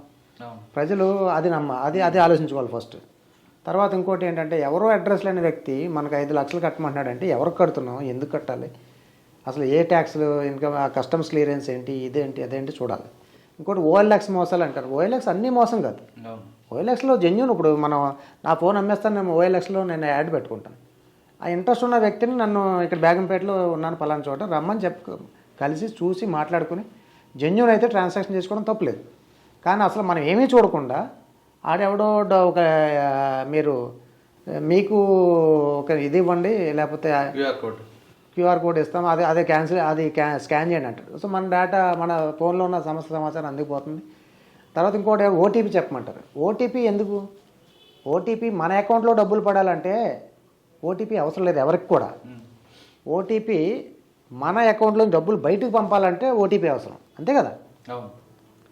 మన అకౌంట్లోంచి బయటికి నంబర్ ఇంకొకరు ఎవరైనా ట్రాన్సాక్షన్ మనం పూర్తి చేయాలంటే ఓటీపీ చెప్తే అది ఓపెన్ అవుతుంది, ఓటీపీ ఎంటర్ చేస్తే. అంతేగాని వాడెవడో మోసం చేసి మీ ఓటీపీ చెప్పండి అని అడుగుతాడు, చెప్పేస్తున్నారు ఓటీపీ. సార్, ఇవి కాకుండా కరెంట్ బిల్ కట్టలేదు, కరెంట్ ఆఫీస్ ఫోన్ చేస్తున్నాం అని కొంతమంది ఫోన్ చేస్తుంటారు. ఏ వ్యక్తి ఇప్పుడు ఈవెన్ బ్యాంక్లో, అదే మీరు చెప్పింది కూడా చెప్తాను, కేవైసీ అప్డేట్ చేసుకోండి, లేకపోతే మీ బ్యాంక్ అకౌంట్ స్తంభించిపోతుంది, ఫ్రీజ్ అయిపోద్ది అంటారు. ఏ బ్యాంకు కూడా మీరు ఫోన్లోనో మెసేజ్లోనో పంపించి మీరు వచ్చి కేవైసీ అప్డేట్ చేసుకోమని చెప్పరు. ఒకవేళ ఏమైనా ఇంపార్టెంట్ అయితే బ్యాంకుకి వెళ్ళి, బ్యాంక్ యొక్క అఫీషియల్ వెబ్సైట్లో కానీ లేదా బ్యాంకుకి వెళ్ళి ఫిజికల్గా తెలుసుకొని కేవైసీ అప్డేట్ చేసుకోవాలి. తర్వాత కొంతమంది ఎనీడెస్క్ యాప్ అని ఒకటి ఉన్నాయి. ఎనీడెస్క్ యాప్ అంటే మనకి ఏదన్నా వివరాలు కావాలంటే ఎంక్వైరీలకి ఎనీడెస్క్ యాప్ వాడుతున్నాం. కానీ అన్నిటికీ ఎనీడెస్క్ యాప్ ఏం పూర్తిగా చెడదు కాదు. ఎనీడెస్క్ యాప్ డౌన్లోడ్ చేసుకోమని చెప్తాడు. అందులో almost fill in the blanks లాగా ఫామ్స్ వస్తూ ఉంటాయి. అందులో తెలుసో తెలియక మన ఏటీఎం కార్డు, దాని వెనకాల ఉన్న సివివి నెంబర్ కావచ్చు, ఇవి కావచ్చు, అన్నీ ఎంటర్ చేస్తాం. అన్నీ ఎంటర్ చేశాక పాస్వర్డ్ మళ్ళీ ఇది వస్తుంది, మీకు మన ఓటీపీ వస్తుంది. ఓటీపీ కూడా చెప్పమని చెప్తాం మనం. వాడు అడుగుతాడు ఓటీపీ, వీడు కూడా చెప్పేస్తారు. ఇతనికి అంతా దృష్టి ఎంతసేపు ఏదో ట్రాన్సాక్షన్ జరుగుతుందేమో, మరి ఏదో జరిగిపోతుంది అనుకుంటాడు. ఈ డేటా అంతా వేరే వాడు తస్కరిస్తున్నాడు అనే సంగతి తెలియదు. అంచేత ఎప్పుడైనా గూగుల్లో సెర్చ్ చేసేప్పుడు, గూగుల్లో సెర్చ్ చేస్తే మనం ఏం సెర్చ్ చేస్తున్నామని వాచ్ చేసే వేరే సైబర్ నేరగాళ్ళు రెడీగా ఉంటారు. అందుకే సెర్చ్ చేసినప్పుడే మన ఫోన్ వస్తూ ఉంటుంది. ఆ ఫోన్ నుంచి వచ్చిన వ్యక్తి ఏదో చెప్తాడు అది నమ్మొద్దు 80%. అఫీషియల్ వెబ్సైట్లోకి, సేఫ్గా ఉన్న వెబ్సైట్లోకి వెళ్ళి మనం లాగిన్ చేసి కన్ఫర్మ్ చేసుకుని 1-4 సార్లు కన్ఫర్మ్ చేసుకున్న తర్వాత ట్రాన్సాక్షన్ చేయాలి. గూగుల్లో వచ్చిన ప్రతి సమాచారం కరెక్ట్ కాదు. ఓకే సార్, ఫైనల్గా చెప్పండి, ఈ డిపార్ట్మెంట్లో వచ్చే వాళ్ళకి మీరు ఇచ్చే మెసేజ్ ఏంటంటే? అంటే పోలీస్ డిపార్ట్మెంట్లో వస్తే, అంటే ఇది బాగా వేరే డిపార్ట్మెంట్స్లో ఉద్యోగాలతో పోలిస్తే ఇది మనకి టైము ఇలాగేదో మన లిమిటెడ్గా పొద్దున్న 10ంటికి వస్తాను, సాయంత్రం 5ంటికి వెళ్ళిపోతాను అంటే కుదరదు. ఇంకోటి అనేక రకాల కష్ట నష్టాలు కోర్చి రావాల్సి ఉంటుంది. అంటే పూర్తిగా సేవ చేద్దాం అనుకుని ఉంటే, అంటే ఎలాంటి కష్టాలను తట్టుకొని నేను చేస్తానని లిమిటెడ్ వర్కింగ్ అవర్స్ అయితే ఉండవు. నేను ఒక 29 సంవత్సరాల సర్వీస్ కంప్లీట్ చేశాను. ఈ టైంకి రా, ఈ టైం పొమ్మని చెప్పి ఎప్పుడూ లేదు. అంటే ఎంత చేసినా ఇది కొంచెం ఇంకా తక్కువే, ఇంకా టైం సరిపోదు మనకి. అంటే ప్రజలకి ఆ అవసరాలు, తర్వాత ఈ వాళ్ళకి అవసరం నిరంతరం ఎనీ టైం 24 గంటలు ఎప్పుడైనా అవసరం పడవచ్చు. అందుచేత ఎల్లవెల్ల అందుబాటులో ఉండాల్సిన ఉద్యోగం. సో ఇది సిద్ధపడినప్పుడు మాత్రమే యువత ఇందులోకి రావాలి. వచ్చినా కూడా మనం ఏదో ఒక కొంచెం, అంటే నువ్వు 100కి 100 రూపాయలు నేను కూడా చెప్పినా అది సేవ చేయాలంటే అది కరెక్ట్ కాదు. నేను పూర్తిగా వచ్చిన ఫస్ట్ ప్రధానంగా నాకు ఫస్ట్ ఉపాధి కావాలి. ఫస్ట్ అది చేసుకుంటూనే కొంచెం సర్వీస్ చేయాలనే మోటో ఉండాలి. ఒక 50% మన స్వార్థం కూడా అవసరం. మరి జీతం లేకుండా అయితే పని చేయలేం కాబట్టి అది వాస్తవం. అది ఉంటూ కొంచెం సర్వీస్ చేయాలనే మోటో ఉంటే ఇంతకు మించిన మంచి ఉద్యోగం లేదు. కానీ పోలీసుల కరప్షన్ గురించి మీరు ఏమంటారు? అంటే కరప్షన్ అదే అక్కడ ఇప్పుడు కరప్షన్ అనేది ఒకవేళ కనుక ఒక వ్యక్తి అదే పనిగా కరప్షన్ చేయాలనుకుని వస్తే అది ఏదో రోజు ఒక కాలు ఇంట్లో ఒక కాలు జైల్లో ఉంటుంది. దానికి సిద్ధపడే రావాల్సి వస్తుంది. ఎందుకంటే అందరూ ఏ వ్యక్తి కూడా ఇప్పుడు పోలీసులో ఒకటి ఉంది, మనం చేసే ఏ హెల్ప్ కూడా వ్యక్తికి బెనిఫిట్ కలగదు. అంటే కనపడని బెనిఫిట్ ఉంటుంది. అంటే ఒక వ్యక్తిని ఏమంటాడు ఈ పోలీస్ ఆఫీసర్, నిన్ను జైలుకి వెళ్లకుండా కాపాడేని అంటాడు, కానీ అతనికి ప్రతిఫలం కనపడదు. అదే వేరే చోట్ల వేరే డిపార్ట్మెంట్లో ఉండదు. కొన్ని డిపార్ట్మెంట్స్లో ఉదాహరణకి ఎక్సైజ్ డిపార్ట్మెంట్ ఉంది, వాళ్ళు ఏదైనా బెనిఫిట్ చేస్తే అతనికి వ్యాపార రూపంలోనే ఏదో లబ్ధి కలుగుతుంది. ఇక్కడ అలా ఉండదు. కేసులో తప్పించానను, లేకపోతే బెయిల్ ఇవ్వకుండా దాంట్లో బెయిల్ ఇచ్చానను, లేకపోతే జైలుకి పంపాల్సిన దాంట్లో ఇక్కడ బెయిల్ ఇచ్చానని చెప్పి అలా చెప్తారు. కాబట్టి ఆ వ్యక్తికి ఏ విధంగా సాటిస్ఫాక్షన్ ఉండదు. అది ఇద్దరు వ్యక్తులు కూడా సంతృప్తిపరచడం కూడా పోలీస్ డిపార్ట్మెంట్ కాదు. ఒక పోలీస్ డిపార్ట్మెంట్కే ఈ పక్కన మధ్యలో పోలీస్ అధికారి అనుకుంటే ఈ పక్కన ఫిర్యాదుదారుడు ఉంటాడు, ఈ పక్కన నేరస్తుడు ఉంటాడు. ఈయనకి చేశాడని ఈయన మీద అనుమానం, ఈయనకి చేశాడని ఈయనకి అనుమానం. కాబట్టి వేరే ఏ డిపార్ట్మెంట్కి ఇద్దరితో లేదు. ఎక్సైజ్ డిపార్ట్మెంట్ వైన్ సపోర్ట్, తర్వాత రెవెన్యూ సంబంధించిన పౌరుడు రెవెన్యూ డిపార్ట్మెంట్. ఈ ఒక్కదానికే 2 పక్కల పార్టీస్ ఉంటారు. కాబట్టి అందరినీ సంతృప్తిపరచలేం. అయినా అందరినీ సంతృప్తిపరచాల్సిన అవసరం కూడా మనకు లేదు. మనం ఎంత సంతృప్తితో పనిచేస్తున్నామో మనకి ముఖ్యం. వీలైనంత వరకు మనకు మానసిక సంతృప్తి కలిగే విధంగా పనిచేస్తే సరిపోద్ది ఆటోమేటిక్గా. అంటే ప్రచారం చేసుకోవాలని అవసరం లేదు, మన వర్కే మనకు ప్రచారం చేసి పెడతాం. మనలో అమాయకత్వం, మనలో అత్యాసే సైబర్ క్రిమినల్స్ పాట పౌరంగా అంటున్నారు రామలింగరాజు గారు. ఖచ్చితంగా గుర్తు తెలియని వ్యక్తులు ఎవరు ఫోన్ చేసినా, లేదు వాళ్ళ పంపిన లింక్ని క్లిక్ చేస్తే మీ డబ్బులు పోవడం ఖాయం, తర్వాత లబోదిబ్బు అంటూ పోలీసులు రావడం ఇంకా ఖాయం. కాబట్టి ముందుగానే మీకు అన్నోన్ పర్సన్, అంటే గుర్తు తెలియని వ్యక్తులు ఎవరు ఫోన్ చేసినా, లేదు వాళ్ళ లింకులు పంపినా, అటువంటి లింకులు కానీ లేదా ఇంకో వేరేగా వీడియో కాల్ చేసిన గుర్తు తెలియని వ్యక్తులు మీరు ఎటువంటి పరిస్థితుల్లో ఓపెన్ చేయొద్దంటూ రామలింగరాజు గారు చెప్తున్నారు. ఇది ఈ వారం రామలింగరాజు గారితో ఎక్సలెంట్ ఇంటర్వ్యూ. వచ్చే వారం మరో విషయం మళ్ళీ కలుద్దాం. అందరికీ నమస్తే. Thank you sir. Thank you.